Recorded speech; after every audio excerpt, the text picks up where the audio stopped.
దేవుని నామమునకు మహిమ కలుగును గాక. మనం అలాగే నిలబడి ఉండగా దేవుని వాక్యాన్ని చదువుతున్నాము. అపుస్తుడైన యోహాను గారు రాసిన మొదటి పత్రిక, అపుస్తుడైన యోహాను రాసిన మొదటి పత్రిక 5వ అధ్యాయము మొదటి వచనం నుండి 5వ వచనం వరకు చదువుతాను, జాగ్రత్తగా ఆలకించండి. అపుస్తుడైన యోహాను రాసిన పత్రిక మొదటి అధ్యాయం 5వ వచనం, 5వ అధ్యాయం మొదటి వచనం నుండి. యేసే క్రీస్తై ఉన్నాడని నమ్ము ప్రతివాడును దేవుని మూలముగా పుట్టినవాడు, పుట్టించిన వారిని ప్రేమించు ప్రతివాడును ఆయన మూలముగా పుట్టిన వారిని ప్రేమించును. మనము దేవుని ప్రేమించుచు ఆయన ఆజ్ఞలను నెరవేర్చు వారమైతుమా, దేవుని పిల్లలను ప్రేమించుచున్నామని దాని వలననే ఎరుగుదుము. మనం ఆయన ఆజ్ఞలను గైకొనుటే దేవుని ప్రేమించుట. ఆయన ఆజ్ఞలు భారమైనవి కావు. దేవుని మూలముగా పుట్టిన వారందరూ లోకమును జయించుదురు. లోకమును జయించిన విజయము మన విశ్వాసమే. దేవుడి వాక్య భాగం దీవించును గాక. ఆమేన్. చిన్న ప్రార్థన చేసుకున్నాం. అందరు కూడా తలలు వంచండి. మహోన్నతుడా, మహాగణుడా, సర్వాధికారి యేసు ప్రభువా, నీ పరిశుద్ధమైన శ్రేష్టమైన నామానికి వందనాలు స్తోత్రాలు తండ్రి. ఈ సాయంకాల సమయంలో ప్రభువా, నీ దాసులు నాయన పాస్టర్ జాన్ గారి యొక్క పరిచర్యలో చేరి నీ నామాన్ని స్తుతించి ఆరాధించే కృపను మాకు ఇచ్చినందుకు నీకు స్తోత్రాలు ప్రభువా. ఇంతవరకు ప్రభువా నీ బిడ్డలు నీ నామాన్ని కీర్తించి స్తుతించి ఉన్నారు. మా స్తుతుల మీద మీరు ఆశ్రయంలో అయినందుకు నీకు స్తోత్రాలు తండ్రి. ఈ సమయంలో చదవబడిన వాక్య భాగాన్ని మీ చేతులకు అప్పగిస్తున్నాం ప్రభువా. నీ వాక్యంతో నాతో మాత్రం మీరు మాట్లాడండి. మీరు మాట్లాడుచున్న ప్రతి మాట పునరుద్ధాన శక్తి ద్వారా ప్రభువా నా మా జీవితాల్లో గొప్ప ఆశీర్వాదాన్ని కలిగించినట్లుగా కృప చూపండి. యేసుక్రీస్తు పరిశుద్ధ నామంలో ప్రార్థిస్తున్నాం తండ్రి. ఆమేన్. కూర్చోనండి. హల్లెలూయా, హల్లెలూయా. మన ప్రభువును రక్షకుడైన యేసుక్రీస్తు యొక్క పరిశుద్ధ నామములో కూడి ఉన్న మీ అందరికీ నా హృదయపూర్వకమైన శుభాలు తెలియపరుస్తున్నాను. అలాగే మరి స్థానిక దైవజనులు పాస్టర్ జాన్ గారికి కూడా నాకు ప్రత్యేకమైన వందనాలు. మరి వారి ప్రేమతో నన్ను ఆహ్వానించి మీ మధ్య దేవుని వాక్యాన్ని ప్రసంగించే సమయాన్ని వారు ఇచ్చారు. అందును బట్టి నేను వారికి ఎంతగానో వందనాలు చెల్లిస్తూ ఉన్నాను. మరి గత వారం మరి వెంకట నగరంలో పాస్టర్ యానకేడి ప్రసాద్ గారి యొక్క సంఘంలో జరిగిన కూడికల్లో మరి దైవజనులను కలుసుకోవటం జరిగింది. మరి వెంటనే వారు అయ్యా మరి మీరు తప్పకుండా మా ప్రాంతానికి రావాలని ఆహ్వానించారు. అందును బట్టి నేను మరి పాస్టర్ గారికి నాకు ప్రత్యేకమైన వందనాలు తెలియపరుస్తున్నాను. ఈ సమయంలో నా యొక్క అంశం ఏంటంటే ఫెయిత్ ఈజ్ అవర్ విక్టరీ, విశ్వాసమే మన విజయము అనే అంశాన్ని నేను మీదటి పెట్టాలని ఆశపడుతున్నాను. మరి ఈ చివరి కాలం యొక్క ప్రవక్త విలియం మ్యారన్ బ్రెనామ్ గారు కూడా ఇదే అంశాన్ని వారు బోధించారు. మరి మొట్టమొదటిగా మొదటిగా మీ దగ్గరకు వస్తున్నాను కాబట్టి నేను విశ్వాసం గురించి మాట్లాడాలని నేను ఆశపడుతున్నాను. ఎందుకంటే సహోదరుడు బ్రెనామ్ గారి యొక్క ప్రసంగాల్లో మొట్టమొదటిగా రికార్డు చేయబడిన వర్తమానం పేరు ఏంటంటే ఫెయిత్ ఈజ్ ద సబ్స్టెన్స్, అంటే విశ్వాసమే నిజమైన పదార్థము అనే అంశాన్ని ఆయన బోధించడం జరిగింది. అయితే ఇప్పటికీ ఆ మొదటి వర్తమానంలోనే ఇంకా మనం నేర్చుకోవాల్సిన విషయాలు అనేకము ఉన్నాయి. ఎందుకంటే ప్రవక్త అంటారు కొన్ని విషయాల గురించి మనం బాగుగా మాట్లాడతాం కానీ నిజంగా ఆ పని చేసే సమయానికి వచ్చేసరికి మనం ఎంత కలిగి ఉన్నామనే సంగతి అర్థమవుతుంది అన్నారు ఆయన. వాటిలో ప్రధానమైనది విశ్వాసం. అందరూ విశ్వాసాన్ని గురించి మాట్లాడతారు కానీ ఈ కాలం యొక్క వర్తమానం మనకి ఏం బోధిస్తుందంటే విశ్వాసాన్ని గురించి మాట్లాడే వారిగా మాత్రమే కాదు కానీ నిజంగా ఆ విశ్వాసాన్ని కలిగిన వారిగా మనం ఉండాలి. ఎందుకనగా ఈ లోకంలో మనం తప్పక అనేక శ్రమలను ఎదుర్కోబోతున్నాం. ఈ లోకంలో అనేక శోధనలు మనం ఎదుర్కోబోతున్నాం. అయితే వాటన్నిటినీ ఎలా మనం జయించగలం? యేసు ప్రభు అన్నారు, నేను లోకమును జయించి తిని. యేసు ప్రభు ఏం చేశారండి? ఆయన లోకాన్ని జయించారు. ఆయన అంటున్నారు, నేను లోకమును జయించి నా తండ్రి సింహాసనం మీద ఆసీనుడైన ప్రకారముగా నా యందు విశ్వాసం ఉంచిన వాడును జయించును. అనగా ఇప్పుడు యేసు క్రీస్తు ఆయన సమస్తాన్ని జయించాడు కాబట్టి ఇప్పుడు ఆయన బిడ్డలమైన మనం కూడా ఏం చేయాలి? సమస్తాన్ని జయించాలి. ఈ లోకమును జయించడం అనే విషయాన్ని గురించి దేవుని ప్రవక్త ఏమని బోధించారంటే, మనకి ఈ లోకములో యేసు ప్రభు జయించడం అనేది అది శరీర సంబంధమైన క్రియలు కాదు. ఈ లోకంలో ఎంతో మంది రాజులు ఉన్నారు, చక్రవర్తులు ఉన్నారు. వారు అనేక దేశాలని వారు భౌతికంగా జయించి ఆ దేశాలను వారు ఆక్రమించి ఆ దేశాలను వారు పరిపాలిస్తా ఉన్నారు. అయితే యేసుక్రీస్తు యొక్క రాజ్యం భౌతిక సంబంధమైనది కాదు. అందుని మిత్రమే పేతురు ఆయన అడిగాడు, పిలాతు ఆయన అడిగాడు, అయ్యా నువ్వు రాజు అన్నప్పుడు ఆయన అన్నాడు, అవును నువ్వు అన్నట్టే నేను రాజును అయినాను. అయితే నా రాజ్యం నీ రాజ్యం వంటిది కాదు. ఒకవేళ నా రాజ్యం నీ రాజ్యం వంటిది అయితే నా శిష్యులు కూడా కత్తి తీసుకుని వాళ్ళు యుద్ధాలు చేసేవాళ్ళు. కానీ యేసు ప్రభు శిష్యులు ఎప్పుడైనా యుద్ధం చేశారండి? యుద్ధం చేయలేదు. ఎందుకంటే యేసు క్రీస్తు నిర్మించిన రాజ్యం అది భౌతికమైన రాజ్యం కాదు, అది ఆత్మ సంబంధమైన రాజ్యం అయినది. ఆ ఆత్మ సంబంధమైన రాజ్యాన్ని మొదటిగా యేసు ఎక్కడ నిర్మిస్తున్నాడంటే ఆయనను విశ్వసించిన వారి యొక్క హృదయాంతరంగంలో ఆయన తన రాజ్యాన్ని నిర్మిస్తా ఉన్నాడు. దేవునికి భౌతికమైన రాజ్యాల మీద ఆసక్తి లేదు. భౌతిక భూ సంబంధమైన రాజ్యముల మీద ఆయనకి ఆసక్తి లేదు. ఆయన ఏం కోరుకుంటున్నాడంటే ప్రతి విశ్వాసి ఆయన యందు విశ్వాసం ఉంచడం ద్వారా ఆయన యొక్క అంతరంగంలో లోకము యొక్క క్రమం అంతటిని అతడు జయించగలగాలి. ఈరోజు దేవుని సన్నిధికి వస్తున్నాం వెళ్తున్నామంటే కాదు, మనం విశ్వసిస్తున్నామని చెప్తే కాదు. ఈ కాలం యొక్క వర్తమానాన్ని మనం నమ్మినప్పుడు ఆ వర్తమానం ఏదైతే బోధిస్తుందో ఆ బోధించిన ప్రతి దానిని మన అంతరంగములో దాన్ని స్థాపించగలిగిన వారిగా ఉండాలి. యేసు ప్రభు చెప్పారు, జయించడం అంటే ఏంటి? యేసు ప్రభు అన్నారు లోకాన్ని జయించారు. మరి యేసు ప్రభు ఏ లోకాన్ని జయించలేదు. ఇక్కడ ఉన్నప్పుడు ఏ రాజ్యాన్ని ఆయన స్వాధీనం చేసుకోలేదు. ఏంటి మరి లోకాన్ని జయించడం అంటే?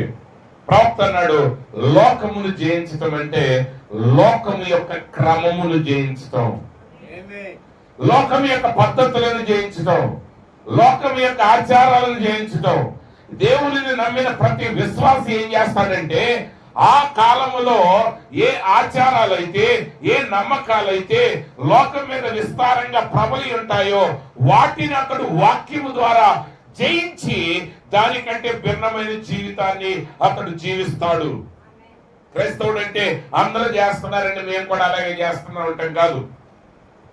క్రైస్తవుడు జీవితం అంటే అందరితో పాటు కొట్టుకుని పోయే జీవితం కాదు. క్రైస్తవుడు ఈ దేవుని నమ్మిన ప్రతి వ్యక్తి ఏం చేస్తాడంటే ఆ కాలం యొక్క క్రమానికి వ్యతిరేకంగా నిలబడతాడు. ఈరోజు మనం కూడా అదే చేయాలి. నోవహు కాలం నుంచి అదే జరిగింది. నోవహు కాలాన్ని కానీ మీరు చూసినట్లయితే దేవుడు నోవహుతో చెప్తున్నాడు, నోవహు జల ప్రళయం ద్వారా నేను ఈ లోకాన్ని నాశనం చేయబోతున్నాను. ఎందుకంటే నరుల యొక్క హృదయ తలంపులు ఎల్లప్పుడూ చెడ్డవిగా ఉన్నవి. వారి పాపం విస్తరించింది. వారితో నేను ఇక తరతరాలు వాదము చేయలేను. వారందరినీ నాశనం చేయబోతున్నాను. కానీ నువ్వు నా ఎదుట నిందారహితుడిగా కనబడ్డావు, నా ఎదుట కృపనొందిన వాడిగా కనబడ్డావు. కాబట్టి నీ కొరకు నీ కుటుంబం కొరకు ఒక వాడని సిద్ధం చేసుకోమన్నాడు దేవుడు. అయితే దేవుని ప్రవక్త అన్నాడు, దేవుని వాక్యం చెప్తుంది, నోవహు జల ప్రళయం రాకముందు వరకు ఈ భూమి మీద అసలు వర్షమే పడలేదు. వర్షాన్ని ప్రపంచం ఎన్నడూ చూడలేదు. ఆ కాలంలో పంటలు ఎలా పండేవంటే భూమి లోపల నుండే నీటి ఆవిరి బయటికి ఉబుకుతూ వచ్చేది. కానీ దేవుడు నోవహుతో ఏం చెప్పాడు? అయ్యా జల ప్రళయముల చేత నేను ఈ లోకాన్ని ముంచివేయబోతున్నాను. ఊపిరి కలిగిన ప్రతి ప్రాణియో అది మరణిస్తుంది అన్నాడు ఆయన. కానీ జలములు లేవు. వర్షపు చుక్క ఇంతవరకు మానవుడు సృజించబడిన నాటి నుండి ఒక్క చుక్క కూడా అంతకు ముందు అన్నాడు భూమి మీద పడలేదు. ప్రవక్త అన్నాడు, ఆ కాలం శాస్త్రవేత్తలంట వాళ్ళు ప్రయోగాలు చేశారంట. వాళ్ళు అంటున్నారు, అయ్యా మేము ఆకాశంలోనికి అంతరిక్షంలోనికి మా యొక్క శాటిలైట్లు పంపించాం, అసలు నీటి ఆవిరి గాని తేమ గాని మాకెక్కడా కనబడలేదు. అంటే లోకం యొక్క శాస్త్రానికి దేవుని మాట పూర్తి వ్యతిరేకంగా ఉన్నది. ఈరోజు కూడా చాలా మంది ఏమంటారంటే, కొన్ని విషయాలు చెప్పినప్పుడు క్రైస్తవుల గురించి వాక్యం ఎలా చెప్తుందంటే అందరూ ఇలాగే చేస్తున్నారు కదండి. ఇప్పుడు సంఘంలో స్త్రీ బోధించకూడదని చెప్పాం అనుకోండి, వెంటనే ఏమంటారంటే డినామినేషన్ వాళ్ళు, ఇదిగో ఆయమ్మ గారు బోధించట్లేదా, ఈ అమ్మగారు బోధించట్లేదా, ఇదిగో వాళ్ళు బోధిస్తే ఇన్ని వేల మంది వస్తున్నారు, ఏమో బోధిస్తే ఇన్ని వేల మంది వస్తున్నారు. ఓకే, కానీ వాక్యం ఏం చెప్తుంది? ఏ తరములోనైనా సమాజం వెంబడించేది కదా మనకు కావాల్సింది, దేవుని వాక్యం చెప్పిన మాట మనకు కావాలి. కాబట్టి నోవాహు అతడు పోరాటం చేశాడు, లోకం యొక్క క్రమాన్ని అతడు జయించాడు. ఎలా జయించాడంటే, అసలు వర్షమే ఎన్నడూ కొడవని భూమి మీద జరగబోయే జలప్రాణి నుంచి తప్పించుకోవటానికి ఒక వాడను అతడు మొట్టమొదటిసారిగా నిర్మించాడు. అది లోకానికి పూర్తి విరుద్ధం. దేవుని ప్రవక్త అదే చెప్పారు, యేసు లోకం యొక్క క్రమాన్ని ఆయన జయించాడు. ఈరోజు ప్రభువుని విశ్వసించిన ప్రతి క్రైస్తవుడు, ప్రతి క్రైస్తవరాలు, ఈ వర్తమానాన్ని విశ్వసించిన ప్రతి క్రైస్తవుడు, క్రైస్తవరాలు మనం చేయాల్సింది ఏంటంటే, మన చుట్టూ ఉన్న వారిని వెంబడించడం కాదు మనం చేయాల్సింది, వాటన్నిటిని మనం జయించాలి. ఈరోజు మనం జయించలేకపోతున్నాం. అనేక విషయాల్లో మనం ఇంకా 10 మందితో కలిసి వెళ్ళిపోతున్నాం. ఈ పని చేయటం వల్ల కాదు అంటున్నావు. అలా చేస్తే నువ్వు జయించిన వాడివి కాదు. నువ్వు జయించి ఆయన సింహాసనం మీద నువ్వు ఆశ్రయుడు కావాలంటే నువ్వు తప్పకుండా యేసు జయించిన విధముగానే ఆయన సింహాసనం మీద ఆశ్రయుడు కావాలి.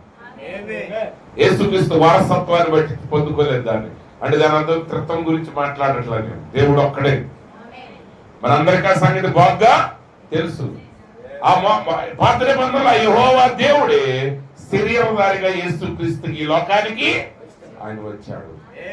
అయితే ఆయన శరీరధారి అయినప్పుడు ఆయన ఆ రాజ్యాన్ని, ఆ అధికారాన్ని ఎలా పొందాడంటే వాక్యానికి లోబడి జీవించాడు కాబట్టి ఆ అధికారాన్ని ఆయన పొందుకోగలిగాడు. కాబట్టి ప్రియమైన సహోదరి సహోదరులారా, ఎత్తబడుట కొరకు మనం సిద్ధపడుతున్నాం. ఎత్తబడాలంటే ప్రవక్త అన్నాడు, మనము సూపర్ న్యాచురల్ ఫెయిత్ కలిగి ఉండాలి. అంటే సహజాతీతమైన విశ్వాసం కలిగి ఉండాలి. అయితే సహజాతీతమైన విశ్వాసం అనేది అది నీ ఊహకు అందరిది కాదు. సహజాతీతమైన విశ్వాసాన్ని గురించి ప్రవక్త ఏం చెప్పారంటే, నువ్వు కారు కానీ బైక్ కానీ దాన్ని స్టార్ట్ చేసేటప్పుడు ఆ కీ అందుట్లో పెట్టి, తాళం అందుట్లో పెట్టి దాన్ని ఆన్ చేస్తాం. అసలు మీకు ఊహ కూడా ఉండదు. జనరల్గా ఇద్దరు కలిసి వెళ్ళి బండి తీసుకుని బయటకు వెళ్దాం అన్నారు అనుకోండి, మీరు ఆటోమేటిక్గా బండి దగ్గరికి వెళ్తారు, కీ అందుట్లో పెట్టి తిప్పేస్తారు. ఇప్పుడు నేను కీ తిప్పుతున్నాను, ఇది ఆన్ అవుద్దో ఆన్ అవ్వదో, ఆన్ అవ్వకపోతే ఏం చేయాలి? అసలు ఆ థాట్ మీకు అంటే ఇప్పుడు మనం మాట్లాడుతున్నాం కాబట్టి అనుకుంటున్నాం, కానీ మనం కొన్ని పనులు చేసేటప్పుడు ఏమాత్రం మన మనసులో దాని గురించిన ఆలోచన మనకి ఉండదు. పూర్తి నమ్మకంతో మనం ఆ పని చేస్తాం. ఇప్పుడు ఆ ఫ్యాన్ ఏంటన్నాను అనుకోండి, ఆ స్విచ్ తెలిసిన వ్యక్తులు నమ్మకంగా స్విచ్ చేసి కూర్చుంటాడు. అది సహజాతమైన విశ్వాసం. అంటే దేవుని వాక్యాన్ని, అంటే వీటిని మనం ఎలా సందేహం లేకుండా దాని ఒక సాధారణమైన విషయంగా మనం నమ్ముతున్నామో అలాగే ప్రతి కార్యాన్ని మనం నమ్మగలగాలి. దేవుని మాటను అలాగే మనం నమ్మగలగాలి. ఆ మాటను అలా నమ్మగలిగిన స్థితికి మనం రావాలి. చాలాసార్లు విశ్వాసం కలిగి ఉండాలంటే ప్రజలు ఎలా చేస్తారంటే, విశ్వాసాన్ని దాన్ని ఏంటంటే ఒక బల ప్రదర్శనలా చేస్తారు. అమ్మ విశ్వసించు విశ్వసించు అంటే నమ్ముతున్నానండి నమ్ముతున్నానండి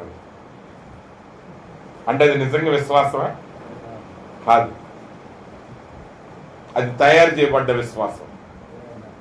అది తయారు చేయబడ్డ విశ్వాసం. కానీ నువ్వు ఫ్యాన్ స్విచ్ చేసేటప్పుడు, ఆ బండి స్టార్ట్ చేసేటప్పుడు ఎవరిని దగ్గరికి వచ్చి బ్రదర్ భయపడకుండా దాన్ని కీ పెట్టండి, ఇగ్నిషన్ తిప్పండి, ఖచ్చితంగా అది స్టార్ట్ అవుతుందండి, దేవుడు సహాయం చేస్తాడండి, మీరేం కంగారు పడమాకండి అని ఎవరైనా చెప్తారా? చెప్పరు. అసలు దాని గురించిన ఆలోచన మీకు ఎప్పుడూ లేదు. ఎందుకు లేదు? ఎందుకంటే దాని మీద మీకు సంపూర్ణమైన నమ్మకం ఉంది. మనం అలాంటి విశ్వాసాన్ని కలిగి ఉన్నాం. అంతేగాని 100 నిరూపణలు కాదు. దేవుడు ఒక మాట చెప్పాడంటే ఆయన చెప్పిన మాట సత్యం. ఆయన చెప్పిన మాట ఏంటండి? సత్యం. దేన్ని బట్టి చెప్తున్నా ఆయన మాట సత్యం అని? ఆయనను బట్టి. ఇప్పుడు సాంఖ్యంగా మనుషులు మనం ఎలా చూస్తామంటే, ఇప్పుడు ఈ బ్రదర్ ఉన్నారు అనుకోండి, ఆయన గురించి ఆయన మంచోడు చెడ్డాడు తెలుసుకోవాలంటే ఆయన పక్కన ఉన్న 2-3 వ్యక్తులను మనం అడుగుతాం, బ్రదర్ ఆయన ఎలాంటి వ్యక్తి, వాళ్ళు అసలు యథార్థ పరులు అయితే ఈయన గురించి తెలుస్తుంది మనకి. వాళ్ళు యథార్థ పరులు కాదనుకోండి, వాళ్ళు ఏం చెప్తారో మనకి తెలియదు. ఒకవేళ ఈయనకి ఏదైనా మంచి అవకాశం వచ్చేది ఉందని వచ్చే అవకాశం ఉందేమో అనుకున్నారు అనుకోండి, వాళ్ళు చెడ్డ మాటలు చెప్పచ్చు, మంచోడైనా చెడ్డవాడని చెప్పచ్చు. కానీ దేవుని వాక్యాన్ని మనం ఎలా నమ్మాలి? దేవుని వాక్యాన్ని మనం ఎలా నమ్మాలంటే అది దేవుని మాట కాబట్టి మనం నమ్మాలి. అంతే తప్ప అయ్యగారు దేవుడు ఎలా అంటున్నాడు మరి ఏమంటారు మీరు, ఈయన అభిప్రాయం తీసుకుని ఆయన అభిప్రాయం తీసుకుని ఇంకో ఆయన అభిప్రాయం తీసుకుని నా అభిప్రాయం తీసుకుని అప్పుడు మీరు దేవుని మాట నమ్మినట్టు ఏమీ లేదు. దేవుని మాటను నువ్వు ఎలా నమ్మాలంటే ఆయన దేవుడు కాబట్టి, ఆయన నమ్మదగిన వాడు కాబట్టి, ఆయన ఏది చెప్పితే అది సత్యమని నువ్వు నమ్మగలిగితేనే ఈ లోకం యొక్క క్రమాన్ని నువ్వు జయించగలవు. ఈ కాలం యొక్క వర్తమానాన్ని మనం జయించాలంటే మనకు కావలసినది నిజంగా ఈ వర్తమానం ద్వారా సంపూర్ణమైన ప్రత్యక్షత మనం కలిగి మన నిజమైన వధువుగా మనం మార్పు చెందాలి అంటే ఈ వాక్యాన్ని ఉన్నది ఉన్నట్టుగా విశ్వసించడం మనం నేర్చుకోవాలి. జాగ్రత్తగా గమనించండి, మన వాక్యాన్ని ఉన్నది ఉన్నట్టుగా నమ్మాలి. సహజంగా వాక్యాన్ని నమ్మాలంటే మనకు అనేక సందేహాలు వస్తాయి కదండి. వాక్య విషయంలోకి వచ్చేసరికి అసలు ఇతడు ఏం చేయడు కానీ ఇక్కడ వాక్యం చూపెడతాడు, ఇక్కడ వాక్యం చూపెడతాడు, అక్కడ వాక్యం చూపెడతాడు. కొంతమంది రకరకాల వ్యక్తులు తగులుతూ ఉంటారు దైవ సేవకులందరికీ. ఒక వ్యక్తి అంటాడు దేవుడు ఒక్కడే అని చెప్పినప్పుడు ఆయన అంటాడు, అయ్యగారు నాకు బైబిల్ ఏం తెలియదు, నేను చదువు లేనుడిని, అట్టంటుండి మూర్ఖుణ్ణి, దరిద్రుణ్ణి, నికృష్టుణ్ణి. కానీ మరి సామెతల గ్రంథం ఫలానా అధ్యాయంలో 28:7 ఉంది కదా. మరి ఇది అసలు బైబిలే తెలియనుడికి ఏం అధ్యాయం కనపడింది ఈయనకి? సామెతల గ్రంథం ఈయనకి అడుగుతాడు. ఇంకొకటి వచ్చి అడుగుతాడు, అయ్యగారు నాకేం తెలవదండి, నేను నికృష్టుడిని అండి. కానీ పరమగీతాల్లో అంటే అతను ఎందుకు వస్తున్నాడంటే అతడు శోధించడానికే వస్తాడు. వాడికి నువ్వు ఎన్ని గ్రంథాలు చూపించినా, ఎన్ని వాక్యాలు చూపించినా వాడికి అన్నిటికీ అర్థం కాదు. ఒక విషయం గుర్తుపెట్టుకోండి, జన్మ అనేది దేవుని ద్వారా ఇవ్వబడేది. జన్మ అనేది దేవుని ద్వారా ఇవ్వబడేది. ఇప్పుడు మనిషి పుట్టిన తర్వాత డాక్టర్లో వైద్యం చేయగలరే కానీ మనిషిని పుట్టించడం ఎవడి వల్ల కాదు, ఏ వైద్యుడి వల్ల కాదు. ఎందుకంటే జన్మనిచ్చేవాడు దేవుడు అయి ఉన్నాడు. అదినట్టు యేసు ప్రభు పేతురుతో అన్నారు, పేతురు సీమోను బర్యోను నువ్వు ధన్యుడవు, రక్త మాంసాన్ని ప్రత్యక్షత నీకు ఇవ్వలేదు. సీమోను ఎందుకు ధన్యుడంటే ఎవరు నమ్మని మాటను అతడు ముందుగానే నమ్మాడు. ఎవరు అంగీకరించిన మాటను ఆయన ముందుగానే అంగీకరించాడు. ప్రజలందరి యొక్క సమ్మతితో సంబంధం లేకుండా ఆయన చెప్పాడు కాబట్టి ఆయన చెప్పిన మాట యందు ఆయన విశ్వాసం ఉంచాడు. రోజు ప్రవక్త ఒక వాక్యాన్ని చెప్పాడంటే, దేవుడు ప్రవక్త ద్వారా ఒక మాట పలికించాడంటే దాని గురించి మనం ఏ మాత్రం కూడా పరిశీలన చేయక్కర్లా. నువ్వు చేయాల్సిన నమ్మటం మాత్రం. ఎందుకంటే మాటను బట్టి మనిషిని తెలుసుకోవటం కాదు, మనిషిని బట్టే మాటను నమ్మాలి. వాక్యం దగ్గరికి వచ్చేసారు. మీరు ఖచ్చితంగా ఎప్పుడు బైబిల్ చదివి, మీరు బైబిల్ చదువుతున్నారు, మీరు చాలా ఒక విషయం గుర్తుపెట్టుకోండి. యేసుప్రభు ఎక్కువ ఉపమానాలు డబ్బుతో పోల్చి చెప్పారు. యేసుప్రభు ఉపమానాలన్నీ ఎక్కువగా డబ్బుతో పోల్చాడు. ఎందుకంటే విత్తనంతో ఎందుకు పోల్చాడంటే వాక్యం విత్తనం, జీవం రావాలంటే విత్తనం దగ్గర నుంచి అది మొదలవ్వాలి. రెండు డబ్బు గురించి ఎందుకు చెప్పాడంటే అది తొందరగా అర్థమవుతుంది జనాలకు. ఏది అర్థమైనా అర్థం కాకపోయినా ఏ విషయాలు అర్థమవుతుంది, డబ్బు కోసం చెప్పామంటే అది ప్రపంచంలో తెలియని వ్యక్తి ఎవరో ఉండరు. ఇప్పుడు 100 రూపాయల కాగితం ఉందనుకోండి, అది ఎవరి దగ్గర ఉన్నా విలువైంది, అవునా కదా? పాస్టర్ గారి దగ్గర ఉన్న విలువైంది, విశ్వాస దగ్గర ఉన్న విలువైంది, ఆఖరికి ఒక తాగుబోతుడి చేతిలో ఉన్న విలువైంది. ఆ 100 రూపాయలు చూసి అరే నువ్వు తాగుబోతుడు, దీనికి ఎంత విలువ లేదని ఎవడో దాన్ని అనడం. అది ఒరిజినల్ నోట్ అయితే అది ఎవరి దగ్గరున్నా దాని విలువ మారదు. అయితే విషయం ఏంటంటే దాని విలువను అందరూ గుర్తిస్తున్నారు. దాని విలువ మారటం మాత్రమే కాదు, నేను ఇప్పుడు చెప్పిన దాన్ని అందరూ అంగీకరిస్తారు. ఎవరైనా ఉన్నారా ఒక సారా తాగేవాడి చేతిలో నుంచి మేము ఈ 100 రూపాయలు మీరు తీసుకోండి అనేవాళ్ళు ఎవరైనా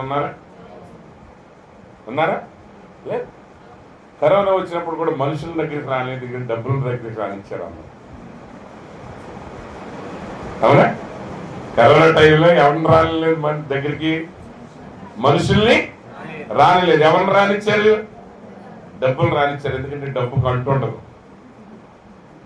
డబ్బుకి ఏముండదు, అంటుండదు. దాని విలువను అందరూ గ్రహిస్తారు, దాని విలువను అందరూ అంగీకరిస్తారు. దాని విలువ ఎవరి చేతిలో ఉన్నా మారదు. ఎందుకు నేను సేపు దాని గురించి చెప్పానంటే, ఒకవేళ ఆ 100 రేటు కూడా మారే రోజులు ఉంది. ఏమో మనకు టైం ఎంత అండి? 9 అవుతుంది. ఇప్పుడు ప్రధానమంత్రి గారు లేచి నా ప్రియ సహోదరులారా 100 రూపాయల నోటు నేను క్యాన్సిల్ చేశాను అన్నాడు అనుకోండి, అవుట్.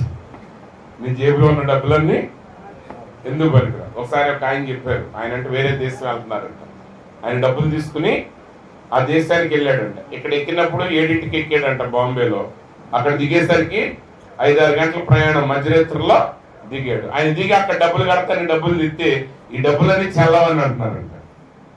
అదేంటి భారతదేశం నుంచి వచ్చిన ఎంత విలువైన డబ్బులు ఇవి, మా డబ్బులు చల్లకపోవటం ఏంటంటే మీరు ఫ్లైట్ ఎక్కిన తర్వాత ఆ డబ్బులన్నీ రద్దు చేయబడ్డాయి. ఇంతవరకు అర్థమైందా? అంటే డబ్బులు ప్రపంచం అంతా అంగీకరించిన దాని విలువ ఎంత వరకు ఉంటుంది, ఎన్ని రోజులు ఉంటుంది ఎవరికి తెలియదు. కనీసం ప్రభు అన్నారు, భూమియు ఆకాశమును గతించినా సరే నా మాటల్లో సున్నా అయినను పొల్లైనను తప్పిపోదు. అంటే దేవుని వాక్యం అది ఎన్నటికీ మారనిది. దేవుని వాక్యాన్ని దేవుడు కూడా రద్దు చేయడు. నువ్వు కానీ విశ్వసించినట్లయితే, నువ్వు ఆయన దగ్గరకు వచ్చినట్లయితే, నువ్వు ఆ వాక్యాన్ని అంగీకరించినట్లయితే, ఆ వాక్యాన్ని నువ్వు నమ్మినట్లయితే, ఆ వాక్యం నువ్వు ఎవరు అనే దాంతో సంబంధం లేకుండా నీ జీవితంలో కార్యాన్ని జరిగిస్తుంది. నేను చెప్పిన మాట ఎంతవరకు అర్థమైంది మీకు నాకు తెలియదు. నువ్వు ఎవరు అనే దాంతో సంబంధం లేదు. నువ్వు వాక్యాన్ని గన నమ్మితే, వాక్యాన్ని గన విశ్వసిస్తే. అందుకే శిలువ మీద దొంగ అన్నాడు, తండ్రి అయ్యా నువ్వు నీ రాజ్యంతో వచ్చేటప్పుడు నన్ను జ్ఞాపకం చేసుకోమన్నాడు. అంటే ఆయన విశ్వసించాడు యేసు ప్రభు. ఆయన పరిశుద్ధుడని నమ్మాడు, ఆయనకు ఒక రాజ్యం ఉందని నమ్మాడు, ఆయన చనిపోయి మరలా తిరిగి లేస్తాడని నమ్మాడు, ఆయన మరలా రాబోతున్నాడని నమ్మాడు. ఇతనెవరు? నేరస్తుడు, దొంగ. కానీ ఏమి నమ్మాడు? వాక్యాన్ని నమ్మాడు.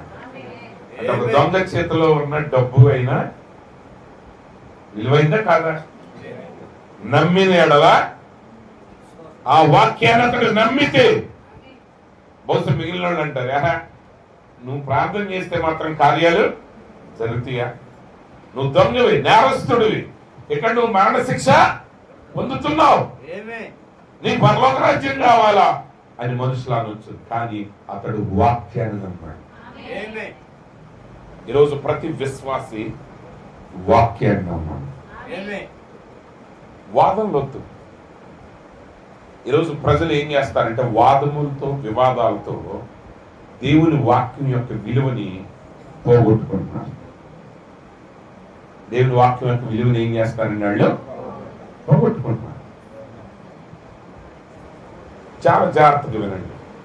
అంటే అంశం సింపుల్గా కనపడుతుంది, కానీ నిజంగా దాన్ని పాటించడం మొదలు పెడితే అది నిజంగా మన జీవితంలో ఎంత ఉన్నదనేది మనకు అర్థమవుతుంది. ఈరోజు ఎందుకని మనం దేవుని యొక్క వాక్యంలో ఉన్న ఆశీర్వాదాలు మనం పొందుకోలేకపోతున్నాం? ఎందుకని దేవుని కొరకు ఒక బలమైన వ్యక్తులుగా మనం జీవించలేకపోతున్నాం?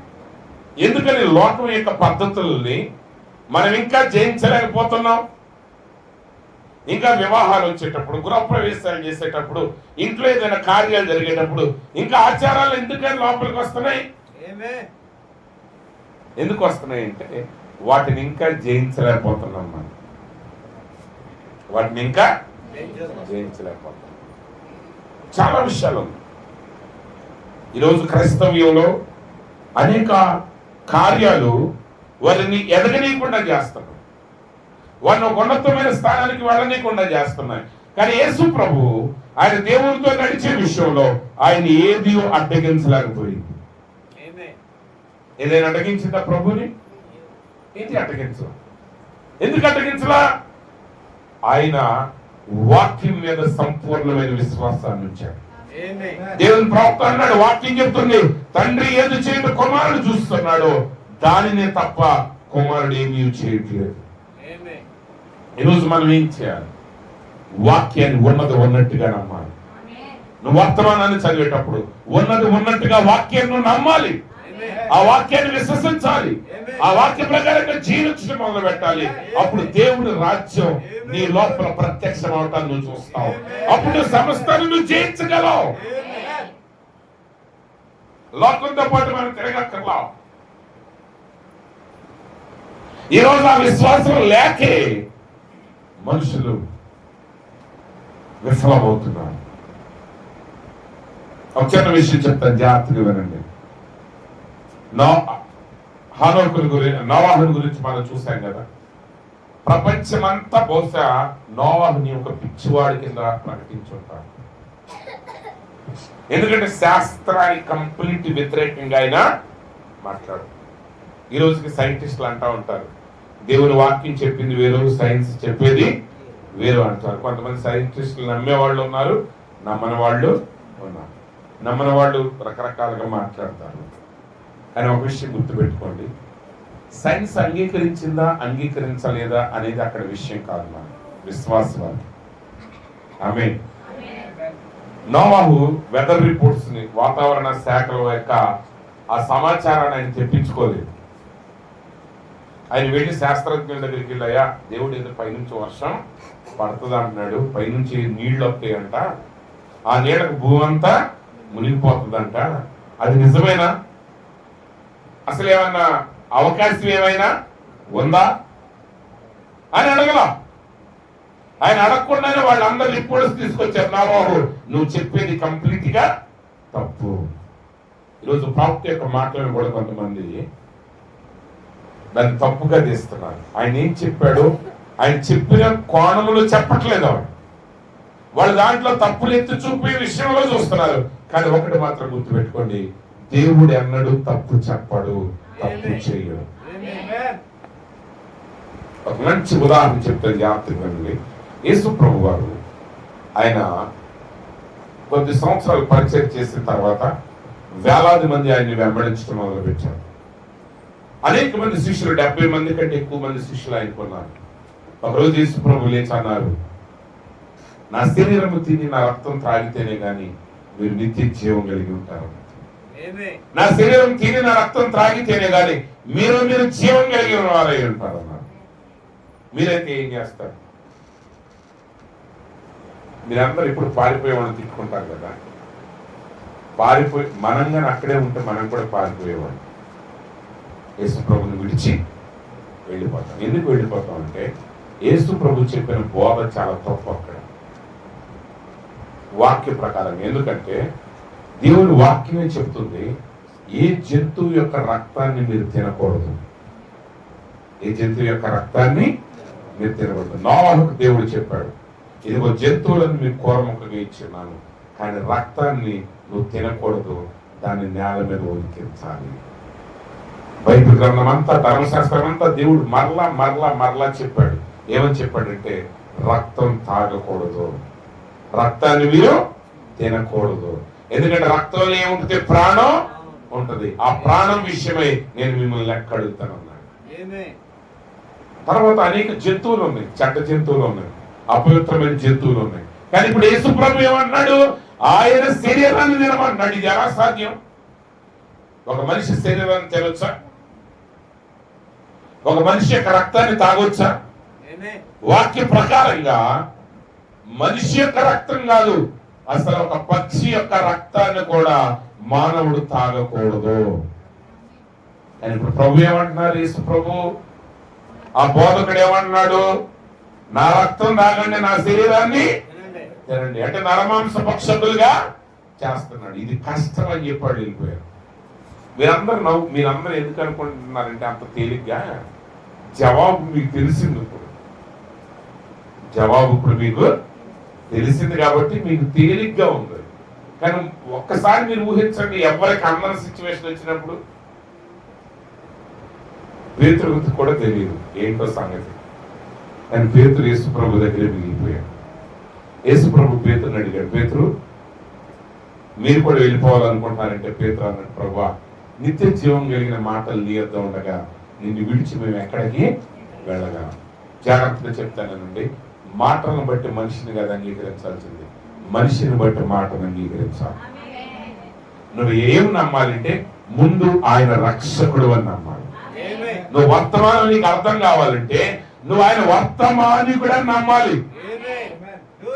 అంతేగాని ఈ మెసేజ్ నమ్మి వర్తమానికుడు అంటాం, ఈ వాక్యం చదివిన కాదంటాం, నువ్వు ఎట్లా చేయలేవు. పేతురు వాక్యాన్ని బట్టి నమ్మలా, అన్ని వచనాలు తెలిసిన తర్వాత నమ్మలా. 1-2 వచనాలు బట్టి ఆయన రక్షకుడని గ్రహించాడు, ఆయనే మెస్సియా అని గ్రహించాడు, ఆయన వెంబడించడం మొదలు పెట్టాడు. ఇప్పుడు పేతురుని అడిగాను వెళ్ళి, ఏమైనా పేతురు మీ బోధకుడు ఏమంటున్నాడంటే ఆయన శరీరం తినమంటున్నాడు, ఆయన రక్తాన్ని తాగమంటున్నాడు. ఇదిగో ధర్మశాస్త్రం ఏం చెప్తుందో చూడు, మన ప్రవక్త అయిన మోషే ఏం చెప్పాడో చూడు. అది నిజమే, అది నిజమే. మరి ఈయన ఎలా వెంబడించాలి? ఇన్ని ఏమో తెలియదు, కానీ ఆయన దగ్గర నిత్య జీవ మాటలో. కానీ ఒక రాత్రి పస్కా రోజున, చివరి పస్కా రోజున యేసు ప్రభు ఆ భోజనం అయిన పిమ్మట ఆ రొట్టెని విరిచి అంటున్నాడు, ఇది మీ కొరకు విరవబడుచున్న నా శరీరము. అంటే అప్పటి వరకు అందరూ అనుకున్నది ఏంటంటే ఆయన శరీరాన్ని తింటామంటే ఆయన పీక్కు తింటాం అనుకున్నారు, అంతే కదా. ఈవెన్ పేతురుతో సహా అదే అనుకున్నాడు.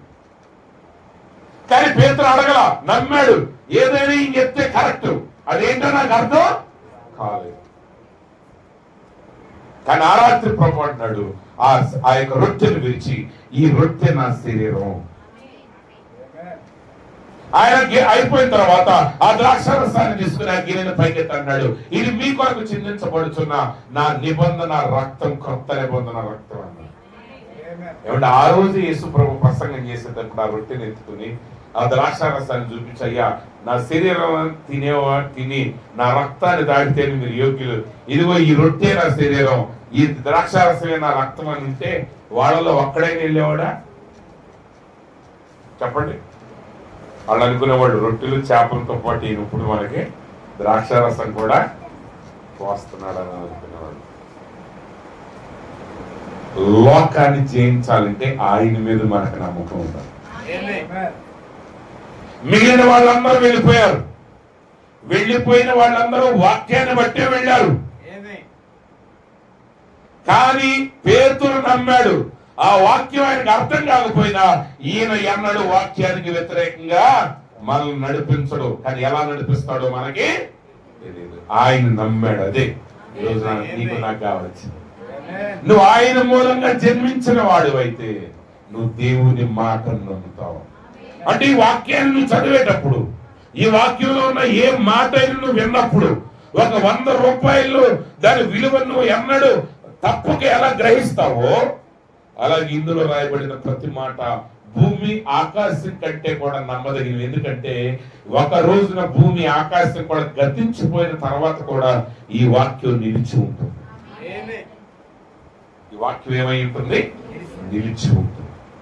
కాబట్టి ప్రియమైన సహోదరి సహోదరుల, దేవుని ప్రవక్త అంటున్నారు, మనము ఒక గురి కలిగి జీవించాలి, ఒక లక్ష్యాన్ని కలిగి జీవించాలి. మన గురి, మన లక్ష్యం ఏమై ఉన్నదో మనం ఒకసారి పరిశీలన చేసుకోవాలి. ఈ రాత్రి అసలు మనం ఎందుకు జీవిస్తున్నాం, మన జీవిత విధానం ఏంటి, దేవుడు నన్ను ఎందుకు ఈ లోకంలో జన్మింపజేశాడు, ఈ జన్మ ద్వారా, ఈ జీవితం ద్వారా నేను దేవుని చిత్తాన్ని ఎలా నెరవేర్చాలి, దేవుని నామానికి మహిమను ఎలా తేవాలి, మనం దానిని వెతకాలి. అదే ప్రభువైన యేసుక్రీస్తు ఆయన ఈ లోకంలో ఉన్నప్పుడు ఆయన అన్నారు, మొదటిగా నా నీతిని, నా రాజ్యాన్ని మీరు వెతకండి. ఒకసారి ప్రవక్త ఆయన ఇంటి దగ్గర ఉన్నప్పుడు ఒక దేశ దిమ్మర ఆయన దగ్గరికి వచ్చాడంట. ఆ కాలంలో, బ్రహ్నాం గారి కాలంలో చాలా మంది ఇళ్ళు లేని వాళ్ళు, హోమ్లెస్ పీపుల్, వాళ్ళందరూ రోడ్ల మీద తిరుగుతూ ఉంటారు. కొంతమంది ఏంటంటే అన్ని వదిలేసి దేన్ని పట్టించుకోకుండా తిండి దొరికితే తింటాం, అలా రోడ్ల అమ్మటి నడుచుకుంటూ పోతా ఉంటారు. అదొక సంస్కృతి ఆ దేశం. అయితే అట్లాగే ఒక పేదవాడు, దారి ఏమి లేనివాడు, ఒక ఒంటరి వాడు, ఒక దౌర్భాగ్యుడైన వ్యక్తి ఆ బ్రహ్నాం గారి దగ్గరికి వచ్చి, అయ్యా నాకు ఆకలిగా ఉంది, నాకు ఏదైనా ఇవ్వగలరా, శాండ్విచ్ తయారు చేసి ఇవ్వగలరా అంటే ప్రవక్త అంటాడు, నేను ఇస్తాను, లోపలికి రావాలనుకుంటే నువ్వు రమ్మంటాడు. ఆ వ్యక్తి లోపలికి వచ్చి కూర్చున్న తర్వాత బ్రహ్నాం గారు ఏం చేస్తారంటే కేవలం శాండ్విచ్ ఇస్తే ఇతనికి ఆకలి తీరదు అని చెప్పి ప్రవక్త ఏం చేస్తారంటే ఏదో ఆయన దగ్గర ఉన్న ఆహార పదార్థాలు అన్నింటినీ సమకూర్చి ఆ వ్యక్తికి పెడతాడు. ఆ వ్యక్తి పెట్టిన తర్వాత ఆ వ్యక్తి భుజిస్తా ఉంటే బ్రహ్నాం గారు అడుగుతాడు, అయ్యా నువ్వు ఎక్కడి నుంచి వస్తున్నావు, ఎక్కడికి వెళ్తున్నావు అని అడుగుతాడు. ఎక్కడి నుంచి వస్తున్నావు అంటే ఆ వ్యక్తి భుజాలు ఊపి ఏమో నోవేర్ అంటాడు, ఎక్కడి నుంచి లేదు. తర్వాత ఆయన అడుగుతాడు, సరే ఇప్పుడు తిన్న తర్వాత నువ్వు ఎక్కడికి వెళ్తావు? ఆయన మళ్ళీ అంటాడు, నోవేర్, ఎక్కడికి వెళ్ళను. అప్పుడు ప్రవక్త అంటాడు, నువ్వు ఎక్కడ ఉంటావు అసలు అని అంటే ఆయన అంటాడు, నా టోపీ ఎక్కడుంటే ఆ టోపీ కింద నేను ఉంటాను. ఆయన ఏం చేస్తాడు, ఆయన టోపీ ఎక్కడుంటే ఆయన అక్కడ ఉంటాడు. అంటే ఆయన ఉన్న స్థలంలో ఆయనే, అంటే ఆయనకు ఒక గురి లేదు, ఎక్కడి నుంచి వస్తున్నాడో తెలియదు, ఎక్కడికి వెళ్తున్నాడో తెలియదు, ఏం చేయాలో ఆయనకి తెలీదు. కానీ ప్రవక్త అంటున్నాడు, ఈరోజు మనం అలా ఉండకూడదు. ఈరోజు ప్రజలు ఎలా ఉన్నారంటే, ప్రవక్త చాలా చక్కగా చెప్తున్నారు ఆ మాటలో, చాలా జాగ్రత్తగా గమనించండి. క్రైస్తవుడు ఎప్పుడు కూడా తన గురిని పై వాటి మీద పెట్టాలి, ఆత్మ సంబంధమైన వాటి మీద తన దృష్టిని ఉంచాలి, దైవిక కార్యాల మీద తన దృష్టిని ఉంచాలి. ఒక క్రైస్తవుడు ఆహారాన్ని వెతకూడదు, ఆత్మీయతను వెతకాలి. నువ్వు ఆత్మీయతను వెతికేటప్పుడు, దేవుని నీతిని వెతికేటప్పుడు, దేవుని రాజ్యాన్ని వెతికేటప్పుడు, దేవుని చిత్తాన్ని నువ్వు నెరవేర్చేటప్పుడు వాటిని పొందుకుంటావు. వాటితో పాటు ఈ లోకంలో ఉన్న ప్రతి అవసరత నీకు అనుగ్రహించబడుతుంది. ఒక డినామినేషన్ లాగా నువ్వు తిండి కొరకు, డబ్బుల కొరకు, బట్టల కొరకు వెతకాల్సిన అవసరం నువ్వు లేదు. నువ్వు దేవుని చిత్తాన్ని నెరవేర్చడం మీద నువ్వు దృష్టి పెట్టు, మిగిలినవన్నీ నీకు అనుగ్రహించబడతాయి. కానీ క్రైస్తవుడిగా మన దృష్టి ఎల్లప్పుడూ పైన వాటి మీద ఉండాలి. ఇప్పుడు ప్రవక్త ఆ వ్యక్తి గురించి చెప్పంటున్నాడు, ఇదిగో ఈరోజు ప్రజలు ఎలా ఉన్నారంటే కొట్టుకుపోయే వాళ్ళు ఉన్నారు. అప్పుడప్పుడు వర్షాలు వచ్చినప్పుడు ఆ నీళ్ల మీద ఆ చెక్కలో దొంగలు చిన్న చిన్న కొట్టుకుని పోతా వచ్చు. అవి తర్వాత ఎక్కడో చిక్కుకొని ఉంటాయి, అవన్నీ ఒక చెత్తలాగా పోగవుతాయి. ఈరోజు అనేక మంది జీవితాలు ఎలా ఉన్నాయంటే అలాగే వెళ్ళిపోతున్నాయి. దాని ప్రవక్త చాలా చక్కగా వివరించారు. ఆయన ఏమంటున్నాడంటే, ఇది చూడండి, I have often thought of a floating driftwood. A driftwood it just hangs up in any kind of trash. చూడండి, ఆ కొట్టుకుపోయే దొంగ ఏదైనా ఒక చెత్త కుప్ప కనపడింది అనుకోండి, దాంట్లోకి వెళ్ళిపోతే అక్కడ ఇరుక్కుపోతుంది, అక్కడి నుంచి అది బయటికి రాలేదు. ఆ ప్రవాహానికి అది కొట్టుకుపోతుంది. దానికి ఒక గురి లేదు, దానికి ఒక గమ్యం లేదు, దానికి ఒక లక్ష్యం లేదు. Now you take on a stream like the stream of life and plenty of driftwood hanging up in every trash pile. And yet the boat comes along made out of wood too. ప్రాప్తి ఏమంటాడంటే ఈరోజు జీవితం అనే ప్రవాహంలో అలా కొట్టుకుపోయే దొంగలు ఎన్నో ఉన్నాయి. ఈరోజు చాలా క్రైస్తవ జీవితాలు ఎలా ఉంటాయంటే ఏదో కాలం గడిచేస్తే ఆ రాకడనేది జరిగితే వెళ్ళిపోతాం మనం, ఈ బాధలన్నీ తీరిపోతాయి. అమ్మయ్య ఉదయం అయిందా, ఏదో కొంచెం కష్టపడితే సాయంత్రం అవుతుంది, అమ్మయ్య సాయంత్రం అయిపోయింది, ప్రభువా వచ్చేయను ఆయన ఆయన రమ్మనేది ఎందుకు వీళ్ళు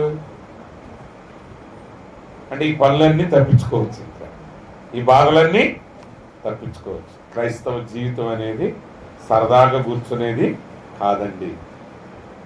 క్రైస్తవ జీవితం అనేది ఒక షెల్టర్లో కూర్చునే జీవితం కాదు. క్రైస్తవ జీవితం అనేది ఒక లక్ష్యంతో పోరాడే జీవితం. ఇది ఒక యుద్ధ రంగం. అంత మాత్రమే కాదు, నువ్వు ఒక లక్ష్యాన్ని కలిగి నీ జీవితాన్ని నువ్వు నిర్మించాలి. నువ్వు యేసుక్రీస్తుని అంగీకరించిన దగ్గర నుంచి నువ్వు దేవుని రాజ్య నిర్మాణం కొరకు, దేవుని చిత్తం నెరవేర్చడం కొరకు నీ జీవితాన్ని నువ్వు నిర్మించుకునే పనిలో ఉన్నావు. దాని గురించి పాప చాలా చక్కగా చెప్పారు. ఆయన ఎంత సింపుల్ గా మాట్లాడారంటే, ఆ కొట్టుకుపోయే దొంగలన్నీ ఎక్కడ పడితే అక్కడ చెత్తలో దాగుతున్నాయి కదా, కానీ అదే ప్రవాహంలో ఒక పడవ కూడా ప్రయాణించి వెళ్తుంది. కానీ ఆ పడవ కూడా దేంతో తయారవుతుందంటే ఈ చెక్కతోనే తయారవుతుంది. పడవ దేంతో తయారు చేస్తారు? చెక్కతోనే. అంటే ఒక రూపురేఖలు లేని చెక్క ఏమో కొట్టుకుపోతుంది, కానీ మరొక చెక్క ఒక రూపాన్ని కలిగి, ఒక లక్ష్యాన్ని కలిగి, ఒక గురిని కలిగి అది ప్రయాణించడం ప్రారంభిస్తుంది. ఇక్కడ చాలా జాగ్రత్తగా గమనించండి. ఆ కొటేషన్ మీకు చదివి వినిపిస్తాను. బట్ ఇఫ్ యు నోటీస్, కానీ మీరు గమనించినట్లయితే, the wood is made and shaped out by a master who has built the boat. అయితే ఇక్కడ ప్రవక్త అంటున్నాడు, ఆ చెక్క వాడ చెక్కతోనే తయారు చేయబడింది. కానీ ఇక్కడ మీరు గమనించాల్సింది ఏంటంటే, ఆ చెక్కని రూపించి దాన్ని తయారు చేసి దాని ఒక పడవగా ఒక వ్యక్తి తయారు చేశాడు. అంటే అది మామూలు చెక్కే. కొట్టుకుపోయే చెక్కకి ఈ చెక్కకి ఏ తేడా లేదు. కానీ తేడా ఏంటంటే, ఈ చెక్క మీద ఒక వ్యక్తి పని చేశాడు, ఈ చెక్కని చెక్కాడు, దానికి ఒక రూపాన్ని ఇచ్చాడు, దానికి ఒక పనిని అప్పచెప్పాడు, ఇప్పుడు దానికి ఒక శక్తిని ఇస్తున్నాడు. దానికి ఏమిస్తున్నాడు అంటే ఆయన ఒక శక్తిని ఇస్తున్నాడు. Not only it is shaped out, but it is guided by the master and it is pushed by a power. దానికి ఒక రూపం ఇవ్వటం మాత్రమే కాదు, ఆ నావని ఇప్పుడు యజమానుడు గమ్యం వైపు నడిపిస్తున్నాడు. దానికి ఒక శక్తిని ఇచ్చాడు. ఇప్పటికైనా ఆ పడవ ఎక్కడైనా చిక్కుకుంది అనుకోండి, ఏం చేస్తాడు ఆయన? ఆ నావికుడు ఏం చేస్తాడు? ఇంజిన్ పవర్ పెంచుతాడు. ఇంజిన్ పవర్ పెంచగానే అది ఏం చేస్తుంది? అందులో నుంచి బయటికి వచ్చేస్తుంది. మరి ఇప్పుడు చెక్క ఆ చెత్తలోకి వెళ్ళిపోయిన తర్వాత దానికి ఏ శక్తి లేదు, అసలు దాని గురించి ఆలోచించేవాడు లేడు. కానీ అదే చెక్క ఒక ఓడగా మారిన తర్వాత, ఒక నావగా మారిన తర్వాత అది ఒక గురిని కలిగి, శక్తిని కలిగి ప్రయాణిస్తుంది. అది అడ్డొచ్చిన ప్రతి ఆటంకాన్ని దాటకుండా అది ముందుకు సాగి వెళ్ళిపోతుంది. ఈరోజు మనందరి జీవితాలు ఒకటే ప్రాప్తి చెప్తుంది. ఈరోజు అందరి జీవితాలు ఒకటే. And we are all made out of the same stuff. అంటే ఈ ప్రపంచంలో ఉన్న ప్రతి వ్యక్తిని దేవుడు ఒకే రకంగా తయారు చేశాడు. అందరినీ ఒకే రకంగా తయారు చేశాడు. కానీ ఎందుకు ఒక్కొక్కరి జీవితాలు ఒక్కొక్క రకంగా ఉంటాయి? లోకం అంతటి గురించి నేను మాట్లాడలేదు, క్రైస్తవ్యాన్ని గురించి, వర్తమానం గురించి మాత్రమే నేను మాట్లాడుతున్నాను. అంటే ఆ లెక్క వస్తే భూమి మీద తిరిగి ఒక సాధారణమైన వ్యక్తిని, ఒక ప్రవక్తను కూడా దేవుడు ఒకే రకంగా తయారు చేశాడు కదా. ఎత్తబడిన సజీవుడికి ఎత్తబడిన హానోకు ఆ మిగిలిన ఆ కాలంలో ఉన్న ప్రజలందరూ కూడా ఎలా తయారయ్యారు? ఒకే రకంగా దేవుడు వారిని సృష్టించాడు. షడ్రక్ మేషక్ అబేద్నెగోలు దానియేలు మాత్రమే కాదు, ఇంకా ఆ యోధా దేశం నుండి ఇంకా అనేక మంది యోధా బాలురు ఆ దేశానికి వెళ్ళారు. నలుగురైనా వెళ్ళింది కాదు, కానీ బైబిల్ నలుగురు గురించే రాసింది. మిగిలిన వాళ్ళు ఏమయ్యారు? మిగిలిన వాళ్ళు కలిసిపోయారు. మిగిలిన వాళ్ళు ఏం చేశారంటే కలిసిపోయారు. కలిసిపోయిన వాళ్ళ గురించి దేవుడు రాయడు. రాస్తాడా? రాయడు. ఎందుకంటే వాళ్ళు చెత్తలో చిక్కుకున్నారు. కానీ ఈ నలుగురు మాత్రమే ఒక నిర్ణయం తీసుకున్నారు. ఏంటంటే మన శరీరాలను మనం పవిత్రంగా కాపాడుకోవాలి అనే ఒక నిర్ణయాన్ని వాళ్ళు తీసుకోవటం. ఇప్పుడు దేవుడు వాళ్ళ జీవితాల్ని రూపించడం మొదలు పెట్టాడు. వాళ్ళ జీవితాలకు ఒక ఆకారాన్ని ఇవ్వటం మొదలు పెట్టాడు. వారికి ఒక శక్తిని ఇవ్వటం మొదలు పెట్టాడు. చివరికి బానిసలుగా వెళ్ళిన ఆ దేశంలోనే, ఆ రాజ్యంలోనే, ఆ సామ్రాజ్యంలోనే వాళ్ళు సామంత రోజులుగా ఎదిగారు. వాళ్ళు సంస్థాన అధిపతులుగా ఎదిగారు. కారణం మిగిలిన యూదులకి వాళ్ళకైనా తేడా ఉందా? అందరూ చెరలోనే వచ్చారు కదా. అందరికి ఒకే రకమైన విద్య అందింది కదా. అందరికి ఒకే రకమైన ఆహారం అందింది కదా. అయినప్పటికీ నలుగురు మాత్రం దేవుని కొరకు నిలబడ్డారు. కాబట్టి ఆ నిలబడిన నలుగురిని దేవుడు పైకి ఎత్తి ఒక ఉన్నతమైన వ్యక్తులుగా లోకాన్ని చూపించి వారి ద్వారా తన యొక్క శక్తిని, తన ప్రభావాన్ని లోకంలో ఆయన కనబరిచాడు. అంటే ఆ కాలంలో వారు లోకాన్ని జయించారు. ఈరోజు ఆ బాధ్యత ఎవరికి ఇవ్వబడిందంటే ఇప్పుడు ప్రస్తుత కాలంలో మనము లోకాన్ని జయించాలి. ఇప్పుడు లోకమంతా వాళ్ళకి ఇష్టమైన పద్ధతుల్లో నడుస్తూ ఉంది. లోకమంతా వాళ్ళ ఆలోచనలో నడుస్తూ ఉంది. వీటన్నిటి మధ్య మన వాక్యానికి మన యొక్క జీవితాన్ని అర్పించుకోవలసిన వారమై ఉన్నాం. ఏదో లోకం చేసే పనులు కానీ మనం చేయాల్సింది. చాలా జాగ్రత్తగా గమనించండి. And we are all made out of the same stuff. Just it depends on how your ambitions are. అందరూ ఒకే రకంగా తయారు చేయబడ్డ ఒకే పదార్థంతో, కానీ నీ గురి ఏమిటి, నీ లక్ష్యాలు ఏంటి, వాటి మీదే మిగిలినదంతా ఆధారపడి ఉందని ప్రవక్త ఆయన సెలవిస్తున్నాడు. కాబట్టి ఆయన అంటాడు, are you willing to let the master craftsman make out of you that which he would use and that which he could control and that which he could power.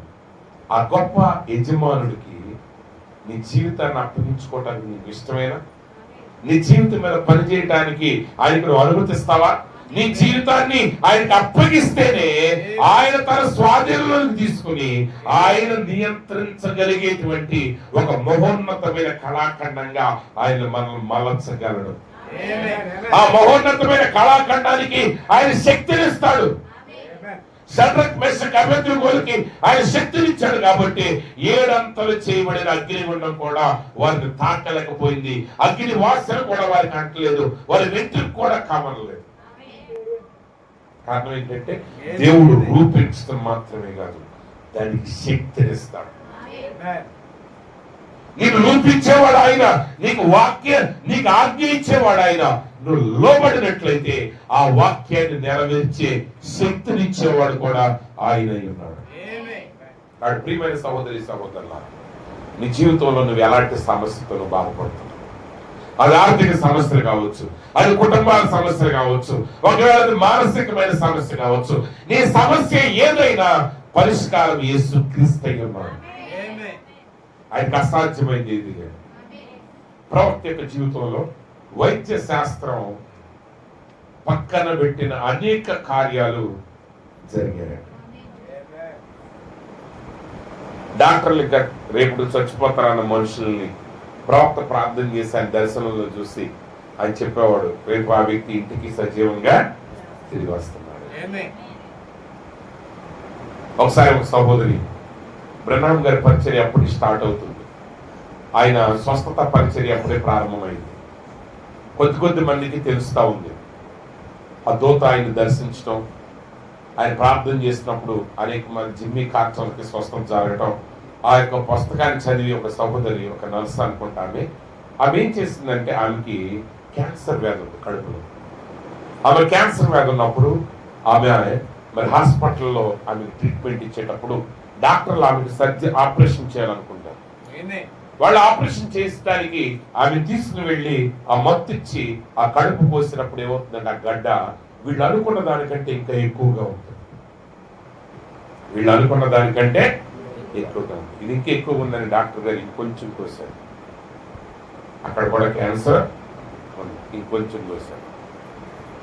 చివరికి ఎక్కడ వరకు అంటే ఆమె గొంతు వరకు కోసేసారు. కాళ్ళు చేతులన్నీ ఓపెన్ చేసేసారు. వాళ్ళు అనుకున్నది ఏదో ఇంత గడ్డ ఉంటుంది కడుపులో అనుకున్నారు, కానీ ఆమె శరీరం అంతా వ్యాప్తి చేసింది. డాక్టర్ అంటాడు, ఈ అమ్మాయికి కుట్లు వేయటం కూడా దండగా, ఈ అమ్మాయి కుట్లు వేయటం కూడా దండగా. ఆ క్లోరోఫామ్ వేసేసి ఆ మత్తు పదార్థాన్ని ఆ అమ్మాయిని వేసేసి చుట్టేసి పంపించేయండి. ఎన్నో గంటలు కూడా అమ్మాయి ఇంకా బ్రతకదు. అప్పుడు ఆ అమ్మాయి వింటుతా ఉంటాను, ఎందుకంటే ఆ అమ్మాయి కూడా నర్సు, ఆమెకు తెలుసు. ఆ మత్తులోని ఆ మాటలు విని భర్తను పిలిచి అంటుంది. ఎందుకంటే మీరు అనుకోవచ్చు, ఆ శరీరం అంతా కోసినప్పుడు ఆమెకు నొప్పులు రావట్లేదంటే ఆ క్లోరోఫామ్ మత్తు పదార్థం వేయటం వల్ల ఆమెకు ఆ నొప్పి తెలియట్లేదు.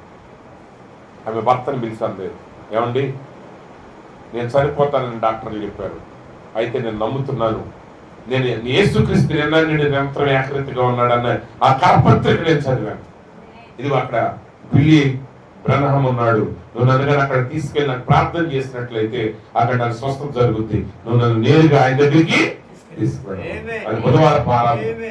ఆ ఆరాధనకి వాళ్ళు వచ్చేసరికి అప్పటికే జనాలు ఎక్కువ మంది రావటం అలవాటు అయిపోయింది. ఆ స్వస్థతలు ఆయన ప్రసంగం చేసిన తర్వాత ఆయన ఒక్కొక్కరికి ప్రార్థనలో చేస్తా ఉన్నాడు. ఆయన చేస్తా చేస్తా చాలా సమయం పడుతుంది, చాలా సమయం పడుతుంది. అవి ఇంకా నీరసం అయిపోతుంది. ఏ క్షణంలో ఏదో ప్రాణం విడిచేటట్టుగా ఆ చివరికి వచ్చి భక్తుల దగ్గరికి పిలిచి ఒక మాట అంటది, ఏమండి నన్ను బిల్లి దగ్గర ఆ పాస్టర్ గారి దగ్గరికి తీసుకెళ్లే లోపు ఒకవేళ నేను చనిపోతే నన్ను వెనక్కి తీసుకెళ్ళొద్దు, నా శవాన్ని కూడా ఆయన ముందుకు తీసుకెళ్లి ప్రార్థన చేయించు. బ్రతుకుంటే ఓకే, ఒకవేళ నేను చనిపోతే మాత్రం వెనక్కి తీయొద్దు, నన్ను ముందుకే తప్పకుండా తీసుకెళ్ళని ప్రార్థన. అది విశ్వాసం.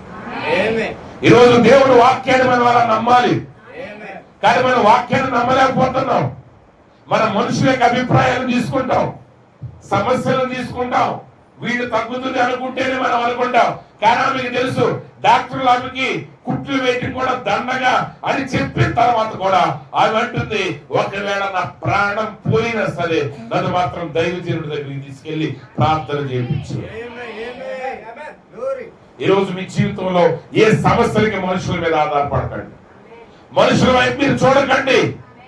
అందరూ అమ్మాయికి తగ్గుద్దంటే తగ్గుద్దని, అందరూ ఇది వ్యతిరేకం అంటే వ్యతిరేకించక్కర్లా. సమాజం అంతా యేసుని వ్యతిరేకించిన పేతురు నమ్మి నిలబడ్డాడు. పేతురు మిగతా వాళ్ళు అడుగుతుంది, చాలా ఏంటో శరీరం తినాలంట, రక్తం తాగాలంటే ఎప్పుడు తింటారు మీ గురువు గారిని? ఒక మాటలు ఉంటాయండి. ఇప్పుడు మనం వర్తమానాన్ని నమ్ముతున్నాం, ఎన్ని మాట్లాడుతున్నారు మనల్ని. ఒక సహోదరి బాప్తిసం తీసుకుంది అనుకోండి, ఆమె నగలన్నీ తీసేసింది అనుకోండి, ఆమె ఎన్ని మాటలు అంటారా? మరి పేతురు అనకుండా ఊరుకున్నారంటారా ఈ గ్యాప్ లో? ఆ రోజే కాదు, ఎన్ని మాటలన్నా పేతురికి అర్థం కాకపోయినా నమ్మాడు. ఈయన జీవం కలిగిన మాటలు కలిగిన వాడు, ఈయన దేవుని కుమారుడు, ఈయన సజీవుడైన క్రీస్తు అని ఆయన నమ్మాడు. అంతే. సమయం వచ్చినప్పుడు దేవుడు శిష్యుల మధ్య మాత్రమే ఆయన శరీరం అంటే ఏంటో, ఆయన రక్తం అంటే ఏంటో వాళ్ళకి బయలుపరిచాడు. ఆయన శరీరాన్ని తింటాం అంటే అక్షరాలు ఆయన శరీరాన్ని పీకు తింటా కాదు, ఆ నిజంగా ఆయన శరీరం వాక్యం అయింది. ఆ వాక్యాన్ని నెరవేర్చడమే ఆయన యొక్క శరీరాన్ని పూజించటం. ఆయన రక్తాన్ని త్రాగటం అనగా రక్తం అనగా ప్రాణమైనది. ఆయన ప్రాణము పరిశుద్ధాత్ముడై ఉన్నాడు. ఎప్పుడైతే నువ్వు పరిశుద్ధాత్మ చేత నింపబడ్డావో ఆయన ప్రాణము నీ ప్రాణములోకి వస్తుంది. అవన్నీ ఎప్పుడు బయలుపరచబడ్డాయి? అవి తెలుసుకున్న తర్వాత యేసుని అంగీకరించిన పేతురు యేసుని అంగీకరించాడు కాబట్టి అవి అతనికి తెలియపరచబడ్డాయి. నా సహోదరు కూడా ఈ రోజంటే ప్రణాళిక గారు చేసిన ఎన్నో అద్భుతాలు మనం చూస్తున్నాం, మనం వింటున్నాం, మన కళ్ళ ముందు మన సంఘాల్లో కూడా ఇంకా జరుగుతూ ఉన్నాయి. కానీ ఆ సమయంలో క్యాన్సర్ అప్పుడే కాదు, ఇప్పుడు కూడా క్యాన్సర్ పెద్ద జబ్బే. అవునండి, వైద్యం ఏమన్నా చెప్పుద్దా దీని మీద ట్రీట్మెంట్ ఇవ్వగలమని చెప్పు. ఆ రోజుల్లో అసలు లేదే. మరి ఆ రోజుల్లోనే క్యాన్సర్ ట్రీట్మెంట్ లేని రోజుల్లో, క్యాన్సర్ రోగులు బాగుపడ్డ సందర్భాలు లేని రోజుల్లో ఆ సహోదరి ఎంతగా నమ్మిందంటే దేవుని వాగ్దానాన్ని, దేవుని వాక్యాన్ని, దేవుని వరాన్ని, ఆమె విన్న సాక్ష్యాన్ని ఆమె ఎంతగా నమ్మిందంటే ఆమె భర్తతో అంటుంది, నేను చనిపోయినా సరే నన్ను అక్కడికి తీసుకుని వెళ్ళు, ఆయన ప్రార్థన చేస్తే నేను బ్రతుకుతాను, స్వస్థత పొందుతాను. అది విశ్వాసం. ఈరోజు నిజంగా ప్రియ సహోదరి సహోదరులారా, మన జీవితాన్ని విశ్వాసం మీద కట్టాలి. విశ్వాసం మీద అంటే దేవుని వాక్యం ఏది చెప్తే అది సత్యమని మనం నమ్మాలి. ప్రార్థన ద్వారా ఏ వాక్యాన్ని అయితే వధువుకి ఆయన ఇచ్చాడో ఆ వాక్యాలన్నిటినీ మనం వివరించక్కర్లేదు. అంటే చెప్పాలి మీకు అని కాదనట్లేదు, కానీ అభిప్రాయ సేకరణ చేసిన తర్వాత దాన్ని అంగీకరించడం కాదు. అది ప్రవక్త మాట అయితే ఆ దేవుని మాట, ఆ దేవుని మాట అయితే నువ్వు తప్పక దాన్ని నెరవేర్చి తీరాలి. అది నీ విశ్వాసం. ఎప్పుడైతే వాక్యాన్ని చదువుతున్నప్పుడు ఆ వాక్యాన్ని అదే విశ్వాసంతో నువ్వు స్వీకరించగలిగితే, నువ్వు వర్తమానాన్ని చదువుతున్నప్పుడు అదే విశ్వాసంతో ఆ వాక్యాన్ని నువ్వు స్వీకరించగలిగితే, ఆ వాక్యం నీ జీవితాన్ని ఏం చేస్తుందంటే ఆ గొప్ప నిర్మాణకుడు నీ జీవితాన్ని ఆయన నిర్మించడం మొదలు పెడతాడు. నీ జీవితానికి ఒక రూపాన్ని ఇస్తాడు. ప్రియులారా, అబ్రహాం వెతికిన ఆ పునాదులు గల పట్టణం మరి ఎవరో కాదు, అబ్రహామే. ఆమె ఆ పట్టణంగా మారిన అబ్రహామే. ఈరోజు ఆ పట్టణంగా మారవలసిన వ్యక్తులు మనమే, ఆయన నివాస స్థానంగా మారవలసిన వ్యక్తులమే మనమే, ఆయన స్వరూపాన్ని లోకంలో ప్రకటించవలసిన వారిని మనమే. అవి మనం చెయ్యాలంటే దాన్ని మొదటగా మనం అనుభవించాలి. అది మనం అనుభవించాలంటే ఒకే ఒక కార్యం ద్వారా జరుగుతుంది. ఏం జరుగుతుందో తెలుసా? కేవలం వాక్యం ద్వారా మాత్రమే. ఎప్పుడు మరలా నేను చెప్తున్నాను జాగ్రత్తగా, దేవుడు నీతో మాట్లాడినప్పుడు, దేవుడు నీతో మాట్లాడినప్పుడు ఇంకెవరి వైపు చూడకూడదు. అదే నిజమైన విశ్వాసం. ఈయన వైపు, ఆయన వైపు, ఆయన వైపు, ఆయన వైపు, ఇంకోళ్ళ వైపు చూసి వీళ్ళంతా పర్లేదు అంటే నమ్మటం అన్నారు, అది విశ్వాసం కాదు. అప్పుడు అది ఆయన మాటను బట్టి నమ్మేవా, జనాల మాటను బట్టి నమ్మేవా? ఇప్పుడు ప్రభు ఒక మాట చెప్పాడు నీతో, వాక్యం ఒక మాట చెప్తుంది, ఆ మాటను వదిలేసి నువ్వు 10 మందిని అడిగావు. 10 మంది చెప్పిన మాట నువ్వు నమ్మినట్లయితే నువ్వు ప్రభు మాట నమ్మినట్ట, 10 మంది మాట నమ్మినట్ట? ఇప్పుడు చాలాసార్లు అంటూ ఉంటారు కొంతమంది, వాక్యాన్ని మనం చెప్పేటప్పుడు దాన్ని ప్రజలు అంగీకరించలేదు అనుకోండి, కొన్నిసార్లు డెనామినేషన్ వాళ్ళు కొన్ని ఆ మాటలు చెప్పేటప్పుడు ఆ ముక్కలు తీసుకొచ్చి చూస్తే ఆయన కూడా చెప్తున్నాడండి అంటే, ఇప్పుడు నువ్వు ఆయన చెప్తున్నాడని నమ్ముతున్నావు, కానీ ఆయన ఇక్కడ చెప్పినప్పుడు మాత్రం నువ్వు నమ్మలేకపోయావు. నిజంగా ఇక్కడ చెప్పిన మాట ఇక్కడ చెప్పినట్టుగా నువ్వు నమ్ముంటే ఇంక ఎవరు కొటేషన్స్ మనకి అక్కడ లేదు, ఏ మానవుడి యొక్క మాట మనకి అక్కర్లేదు, ఎవరి యొక్క దాని యొక్క కన్ఫర్మేషన్ మనకి అక్కర్లేదు. దేవుడు ఏం చేయాలనుకుంటున్నాడో దాన్ని మనం చేయాలి. If this certain little craft that's been made different and been craft out by the masters hand should ever stick into some weeds along the shallow waters. కాబట్టి ప్రాప్త అంటున్నాడు, ఆ గొప్ప నిర్మాణకుడు కనుక దాన్ని తయారు చేసినప్పుడు అది ఒకవేళ జమ్ములో కానీ ఎక్కడ ఇరుక్కుపోయినా సరే ఆ శక్తివంతమైన ఇంజిన్ కదపగానే అది బయటికి వచ్చేస్తుంది. కాబట్టి ఇప్పుడు దేవుడు ఏం చేస్తున్నాడు, మనందరినీ కూడా ఆయనకి ఇష్టమైన రీతిగా రూపించుకోవాలనుకుంటున్నాడు. మనమే ప్రభు దగ్గరికి వచ్చి అంట, ప్రభు నాకు ఇది ఇష్టం, నాకు ఈ పని ఇట్లాగూ చెయ్యి, ఆ పని అలాగూ చెయ్యి, నాకు ఈ సమస్య ఇది కరెక్ట్ కాదండి. నువ్వు దేవుడి నుంచి అడగాల్సింది ఏంటంటే, ప్రభు నీ చిత్తము నా జీవితంలో సిద్ధించుగా. మనకి ఇష్టం వచ్చినట్టుగా మనం దేవుడు చేస్తారంటే మనం ఎందుకు పనికిరాకుండానే పోతాం. మనకి ఇష్టమైన రీతిగా మనం చేస్తే ఏమవుతుంది? నిజంగా మీరు అడిగినవన్నీ దేవుడు మీకు ఇస్తే ఏ మనిషికైనా ఆ మనిషి కంటే బాధపడేవాడు ఇంకెవడున్నాడంట. ఆ మనిషి కంటే బాధపడేవాడు ఉంటుంది. ఎందుకంటే మీరు అడిగినవి ఏవి మీకు మంచి కాదు. ఎందుకంటే మనందరికి అనుభవాలు చిన్నప్పటి నుంచి మనం చూస్తాం. మనం ఒక నిర్ణయం తీసుకుంటాం, మనం ఊహించిన ఫలితం రాకపోతే అనవసరంగా ఎందుకు అట్లాగూ తీసుకున్నాను.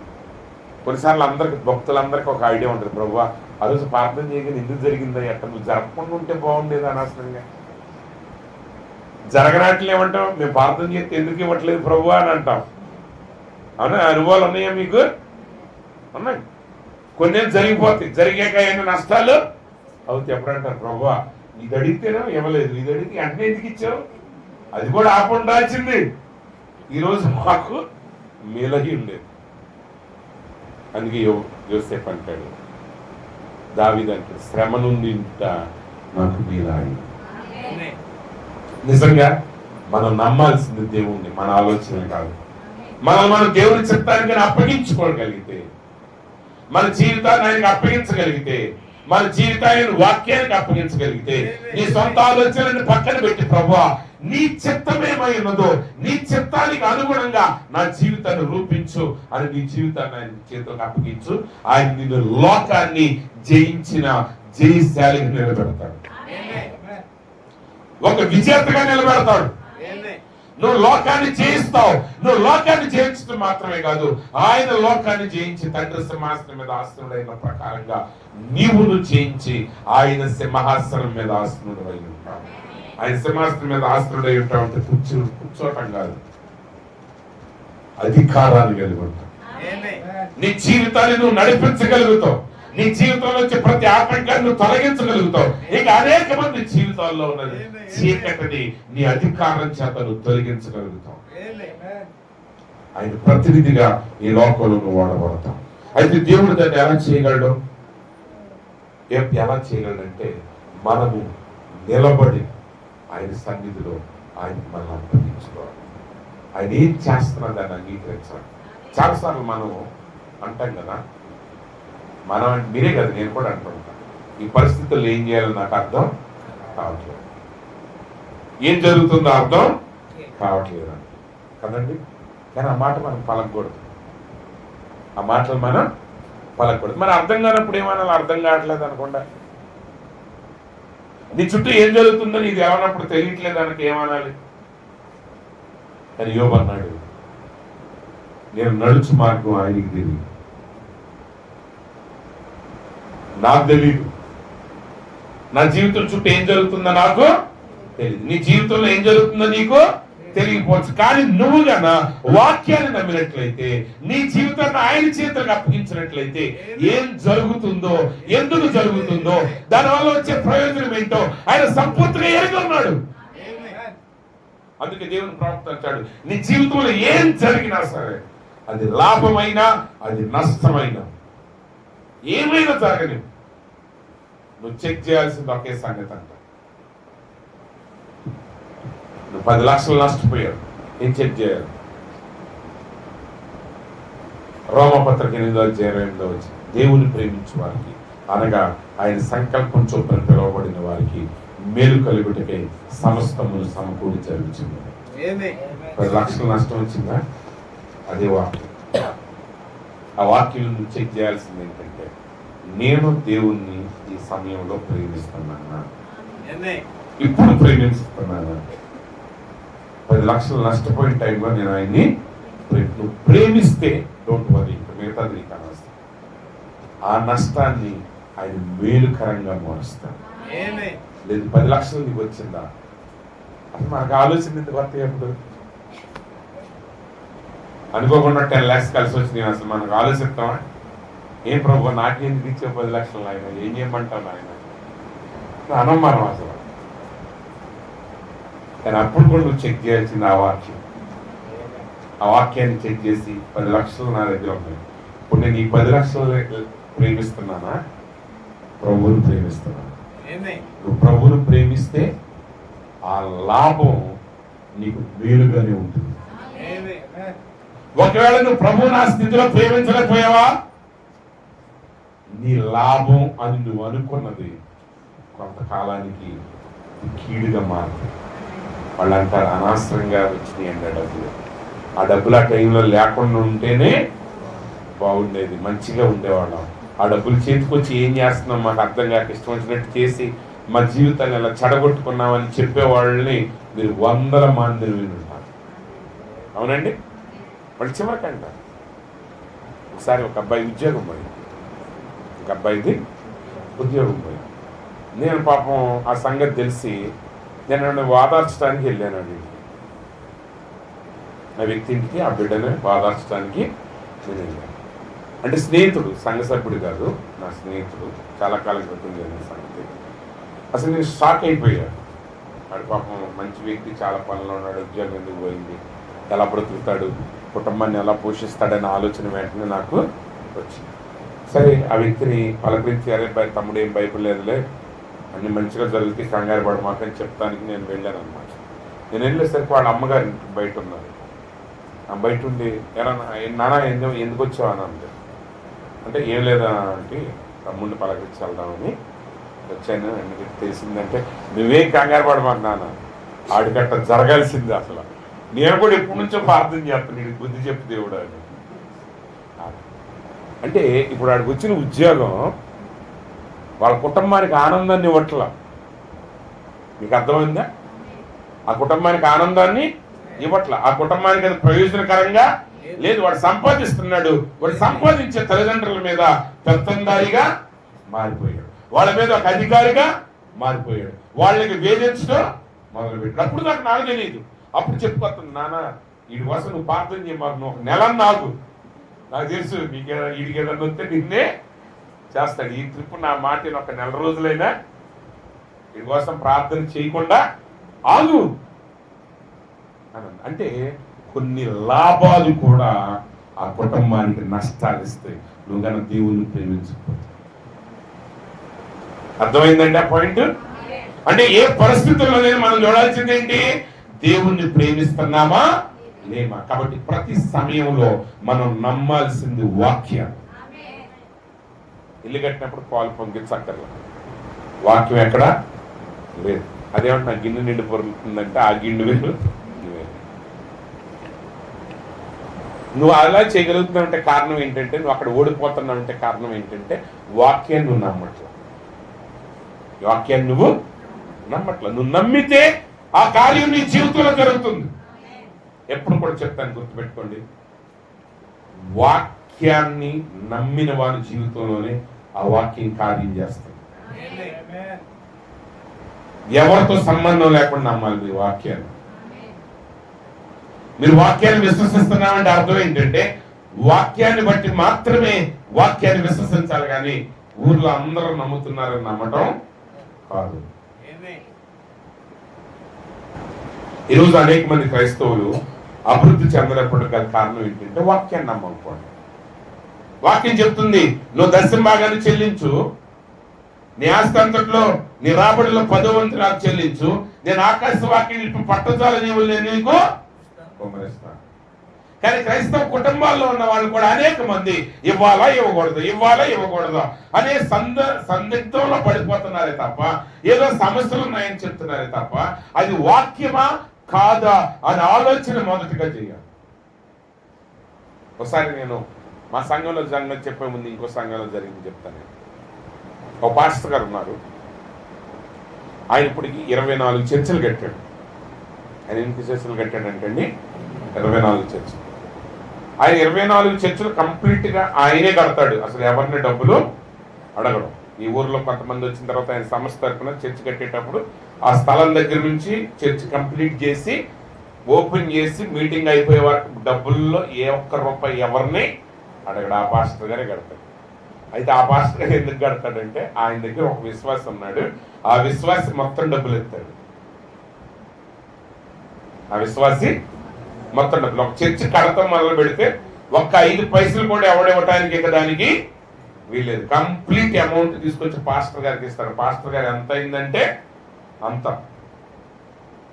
100 బస్తాలు అయినాయి అనుకో, నిజంగా 100 అయినాయా 90 అయినాయా అని ఆలోచన ఆయనకి లేదు. పాస్టర్ గారు ఎంత అమౌంట్ చెప్తే అంత అమౌంట్ ఇస్తాడు. ఆయన అడిగేది ఒకటి, ఎవరి రూపాయి అందుట్లో పడడానికి లేదు, కంప్లీట్గా నా డబ్బులే కావాలి. 24 ఎన్నో చర్చలు కట్టాడు. అయితే విషయం ఏంటో తెలుసా, పాస్టర్ గారు ఏం చెప్పారంటే ఆ వ్యక్తికి ఆయన సువార్త ప్రకటించేటప్పుడు ఎవరో వింటిదే ఆయనకి కనపడ్డాడంట రోడ్డు మీద, యేసుప్రభు గురించి చెప్పాడంట, నమ్మాడంట. ఆయన నమ్మిన తర్వాత ప్రార్థనకు వచ్చేవాడంట. పాస్టర్ గారు సాయంత్రం రాత్రిపూట రోడ్డు మీద పెట్టుంటే ఆ రోడ్డు మీద వచ్చేవాడంట. ఒక రోజు మా ఇంటికి వచ్చి ప్రార్థన చేయండి అంటే ఆయనకి ఇల్లు కూడా లేదంట. ఎవరిదో గొడ్ల సావిట్లో వాళ్ళు ఉండమంటే ఆ గొడ్ల సావిట్లో అప్పుడు అయ్యగారు దర్శనబాబు గురించి చెప్తే అక్కడి నుంచి ఒకటి మొదలు పెట్టాడంట. దేవుడు ఎంత స్థితికి లేపాడంటే అవన్నీ పక్కన పెట్టి 24 చర్చలకి కంప్లీట్గా సపోర్ట్ ఇవ్వటానికి వీలైన వ్యక్తిగా దేవుడు ఆ వ్యక్తిని లేపాడు. చాలా మంది ఇస్తారు రావాళ్ళకి. ఎందుకు రావంటే వాళ్ళు జనాలు చూసి ఇవ్వటం మొదలు పెట్టిన వాళ్ళు, వాక్యాన్ని బట్టిగా. వాక్యాన్ని బట్టి చేయాలంతే. అక్కడ వాక్యం ఏం చెప్పింది అది నువ్వు చేయాలి. కొంతమంది ఏంటంటే ఆళ్ళకొచ్చింది వీళ్ళకొచ్చింది చూసి మనకు కూడా వస్తుంది అని చెప్తారు, చేస్తారు, దానికి తగ్గట్టు వస్తుంది. కానీ అత్యధికమైన ఆశీర్వాదాలు రావు. ఎందుకంటే వాళ్ళు నిజంగా నమ్మింది వాక్యాన్ని కాదు. అర్థమైందంటారా? నువ్వు నిజంగా వాక్యాన్ని నమ్మితే నువ్వు ఖచ్చితంగా దేవుని భాగాన్ని దేవునికి ఇస్తావు. నేను వద్దు అనేవాడి బోధలకు నేను ప్రభావితం చేయవు, ఇవ్వమని బ్రతిమలాడేవాడి బోధలు నేను ప్రభావితం చేయవు. నువ్వు బెదిరించిన దాన్ని బట్టి ఇవ్వట్ల, నీకున్న దాన్ని బట్టి ఇవ్వట్లేదు, కానీ వాక్యం చెప్పింది కాబట్టి నువ్వు ఇస్తావు. మా సంఘంలో ఒక వ్యక్తి ఉన్నాడు, చాలా మంది ఇస్తారు దర్శనం భాగాలు, ఎక్కువ భాగమే. నేను ఒక వ్యక్తి గురించి ఎందుకు చెప్తున్నానంటే ఆ వ్యక్తి ఒంటరిగా నమ్మాడు ఆ వాక్యం. ఆమె ఆ వ్యక్తి దాన్ని ఎలా నమ్మాడు? వాక్యాన్ని వాక్యంగా అతనే నమ్మి ఒకటి మొదలు పెట్టాడు. వాళ్ళు నా దగ్గరికి వచ్చి ఇచ్చిన సాక్ష్యం ఏంటంటే, ఒకప్పుడు ఇద్దరు కలిసి పనిచేస్తే భార్య భర్తలు ఇద్దరు కూడా పూట గడిచేది కాదు, కానీ ఇప్పుడు ఒక్కడ పనిచేసి ఆ ఇంటికాడ కూర్చున్నా సరే సమృద్ధిని కలిగి ఉన్నారు. హల్లెలూయా. కారణం ఏంటి? లోకాన్ని జయించిన విజయం మన విశ్వాసం. నువ్వు పేదరికాన్ని జయించాలంటే నీకు విశ్వాసం కావాలి. నీ కుటుంబంలో ఉన్న సమాధానం లేని స్థితిని జయించాలంటే నీకు విశ్వాసం కావాలి. ఈ లోకం యొక్క పాపాన్ని జయించాలంటే నీకు విశ్వాసం కావాలి. ఆ విశ్వాసం దేవుని వాక్యం మీద ఉండాలి. ఎప్పుడైతే దేవుని వాక్యం మీద నువ్వు ఆ సంపూర్ణమైన విశ్వాసాన్ని కలిగి ఉంటావు, నువ్వు లోకాన్ని, లోకం యొక్క క్రమాన్ని నువ్వు జయించగలవు. ఎవడైనా డబ్బు దాచుకుంటాడు, ఎవడో ఇవ్వడు, ఇస్తారా? ఎవరు? కానీ ఆ వ్యక్తి ఎందుకు ఇచ్చాడంటే ఆ వ్యక్తి దేవుని వాక్యాన్ని చూస్తుంది. ఆ వ్యక్తి దేవుని వాక్యం ఆ వ్యక్తికి జరగబోయేదేంటో చూపిస్తుంది. ఆ ప్రత్యక్షతానికి ఇవ్వబడింది కాబట్టి అతడు దేవుని కొరకు కార్యాలు చేయగలుగుతాడు. కాబట్టి ప్రియమైన సహోదరి సహోదరులారా, మన లోకానికి వ్యతిరేకమైన కార్యం ఒకటి జరగబోతుంది. అదేంటంటే రెప్పపాటును మనం మార్పు చెంది మన పైకి కోల్పోబడుతున్నాం. ఈ గురుత్వాకర్షణ శక్తి దాటి వెళ్ళబోతున్నాం. ఏ వైద్య పరికరాలతో సంబంధం లేకుండా, ఏ టెక్నాలజీతో సంబంధం లేకుండా రెప్పపాటున ఈ మట్టి శరీరం మహిమ శరీరంగా మార్చబడి అవతల పరిమాణంలో మనం వెళ్ళిపోవాలి. అది జరగాలంటే లోకం యొక్క ప్రతి నియమాన్ని మనం గెలవాలి. ఆ నియమాన్ని గెలిపించేది ఏంటంటే దేవుని వాక్యం ఎడల మనం కలిగి ఉన్న విశ్వాసం. కాబట్టి సహోదరి సహోదరుల వర్తమానాన్ని, వాక్యాన్ని విశ్వసించాలి, దాన్ని అంగీకరించండి, దాన్ని మీ హృదయంలో నుంచి చేర్చుకోండి. మీరు ఒంటరిగా నమ్మండి, ఒంటరిగా దేవునితో నడవటం మీరు మొదలు పెట్టండి. ప్రజలు ఏమనుకున్నా మీకు సంబంధం లేదు. ఎందుకంటే లోకంతో కలవటానికి మనం వాక్యాన్ని నమ్మలేదు, లోకాన్ని జయించడానికి మనం నమ్మాము, మరణాన్ని జయించడానికి మనం నమ్మాము. వీటన్నిటి మీద మనకు జీవించేది ఆయన వాక్యం ఉందన్న మన విశ్వాసం. సంపూర్ణ విశ్వాసాన్ని వాక్యం మీద పెట్టండి, నడవండి. ఆ వాక్యం మీ జీవితంలో చేసే అద్భుతాన్ని మీరు అనుభవిస్తారు. అట్టి కృపా దేవుడు మీ అందరికీ అనుగ్రహించుగాక. ఆమేన్. తలలు వంచండి, ప్రార్థన చేసుకున్నాం. అందరూ కూడా తలలు వంచండి కొద్ది నిమిషాలు. ప్రియ సహోదరి సహోదరుడా, ఇంతవరకు వాక్యాన్ని మనం విని ఉన్నాం. ఈరోజు నిజంగా నీ జీవితంలో ఏది నిన్ను గెలుస్తున్నది? లోకం గెలుస్తుందా? శరీరం గెలుస్తుందా? పాపం గెలుస్తుందా? లోక ఆచారాలు గెలుస్తున్నాయి. వాక్యాన్ని నమ్మలేకపోతున్నావా? కానీ ఇదే మిక్కిలి అనుకూలమైన సమయం. ఈ రాత్రి ప్రభు నీతో మాట్లాడుతున్నాడు. నువ్వు గన ఆయన వాక్యాన్ని విశ్వసించగలిగితే, నువ్వు గన ప్రభువును నమ్మగలిగితే, నువ్వు ఎవడు అనే దాంతో సంబంధం లేదు. నువ్వు నీ ఎంత భక్తి పరుడు ఆ భక్తిహీనుడు అనేది సంబంధం కాదు, కానీ వాక్యాన్ని నువ్వు నమ్మగలగాలి. ఆయన శక్తిని నువ్వు నమ్మగలగాలి. ఆయనకి అసాధ్యమైంది ఏది లేదు. నమ్ము ఒకసారి. ప్రవక్త అన్నాడు, ఎంతవరకు నువ్వు నీ జీవితాన్ని సంపూర్ణంగా ఆయనకి ఇచ్చి ఉండకపోతే ఈ క్షణమే నువ్వు మోకాళ్ళ మీద ఉండి నీ చెయ్యి పైకెత్తు, ఆయన చెయ్యి నీకు తగిలే వారికి ఎలుగెత్తును ప్రార్థన చేయమంటున్నాడు ఆయన. ఈరోజు నీ అవసరం ఏంటి ఆయన ఎదుటి పెట్టు. నువ్వు దేవునితో చెప్పు, ప్రభువా ఎంతవరకు నేను మనుషుల మీద ఆధారపడి ఉన్నాను, నేను ప్రజల మీద ఆధారపడి ఉన్నాను కానీ ప్రభువా ఇప్పుడు నీ మీదే నేను ఆధారపడుతున్నాను ప్రభువా. అయ్యా లోకంలో ఒక కొట్టుకుపోయి చక్కగా నన్ను చేయొద్దు కానీ ప్రభువా, నాయన నీ చిత్తాన్ని నెరవేర్చు, ఒక నావగా ఒక ఓడగా చేయి ప్రభువా. నా జీవితాన్ని నీ చేతికి అప్పగిస్తున్నాను ప్రభువా అని మీరు అడగండి. నీ అవసరత ఏదైనా నువ్వు దేవుని అడుగు, నువ్వు నమ్ము, ఆయన దీన్ని అనుగ్రహించే దేవుడు అయి ఉన్నాడు. ప్రార్థించిన పరిశుద్ధుడా మహోన్నతుడా సర్వాధికారి యేసు ప్రభువా, ఈ పరిశుద్ధమైన శ్రేష్టమైన నామానికి వందనాలు తండ్రి. ఈ రాత్రికాల సమయంలో మరోసారి ప్రభువా నీ కృపా సింహాసనం దగ్గర మేము మొరపెడుతున్నాం తండ్రి. ఎంతవరకు నీ వాక్యం ద్వారా నాతో మాట్లాడినందుకు, మాతో మాట్లాడినందుకు వందనాలు ప్రభువా. అవును ఆయన లోకమును జయించే విశ్వాసం ఆయన, ఆ విజయము విశ్వాసమే ఆయన. ఈ లోకాన్ని జయించగలిగే విజయాన్ని మేము నీ వాక్యం అందున్న విశ్వాసం ద్వారా మాత్రమే సాధించగలం తండ్రి. నిజంగా మీరు మాతో మాట్లాడాలి అయ్యా. ఒకవేళ మా జీవితాలను అయినా ఆ కొట్టుకుపోయి కర్రలాగా ఉన్నాయా, లేకపోతే యజమానుడి చేత రూపించబడి ఒక ఆకారంలోకి వచ్చిన ఆ వాడవలే ఉన్నదా, నీ చిత్తాన్ని మోసుకుని వెళ్ళే వాడగా ఉన్నదా, ఈరోజు మేము చూసుకోవడానికి మాకు సహాయం చేయండి. ఈ రాత్రిని బిడ్డలతో మాట్లాడండి ప్రభా. ఈ కాలం యొక్క వర్తమానం ప్రకారంగా ప్రభా తన జీవితాలను సంపూర్తిగా కట్టుకొనచ్చు, లోకాన్ని, లోకం యొక్క క్రమాన్ని, ఆచారాలను జయించి ప్రభా, జయించిన నీ వధువుగా నిలబడే కృపను నీ బిడ్డలకు మీరు అనుగ్రహించండి. మహింపండి. జరగబోయే గుడికి మీ చేతులకు అప్పగించుకుంటూ యేసుక్రీస్తు పరిశుద్ధ నామములో ప్రార్థిస్తున్నాం తండ్రి. ఆమేన్. God bless you. మీ అందరికి వందనాలు. మరి ఒకసారి పాస్టర్ జాన్ గారికి వందనాలు తెలియపరుస్తుంది సమయంలో అప్పగిస్తున్నాను. దేవుని కొరకు మీ అందరికీ తోడైనది గాక. ఆమేన్.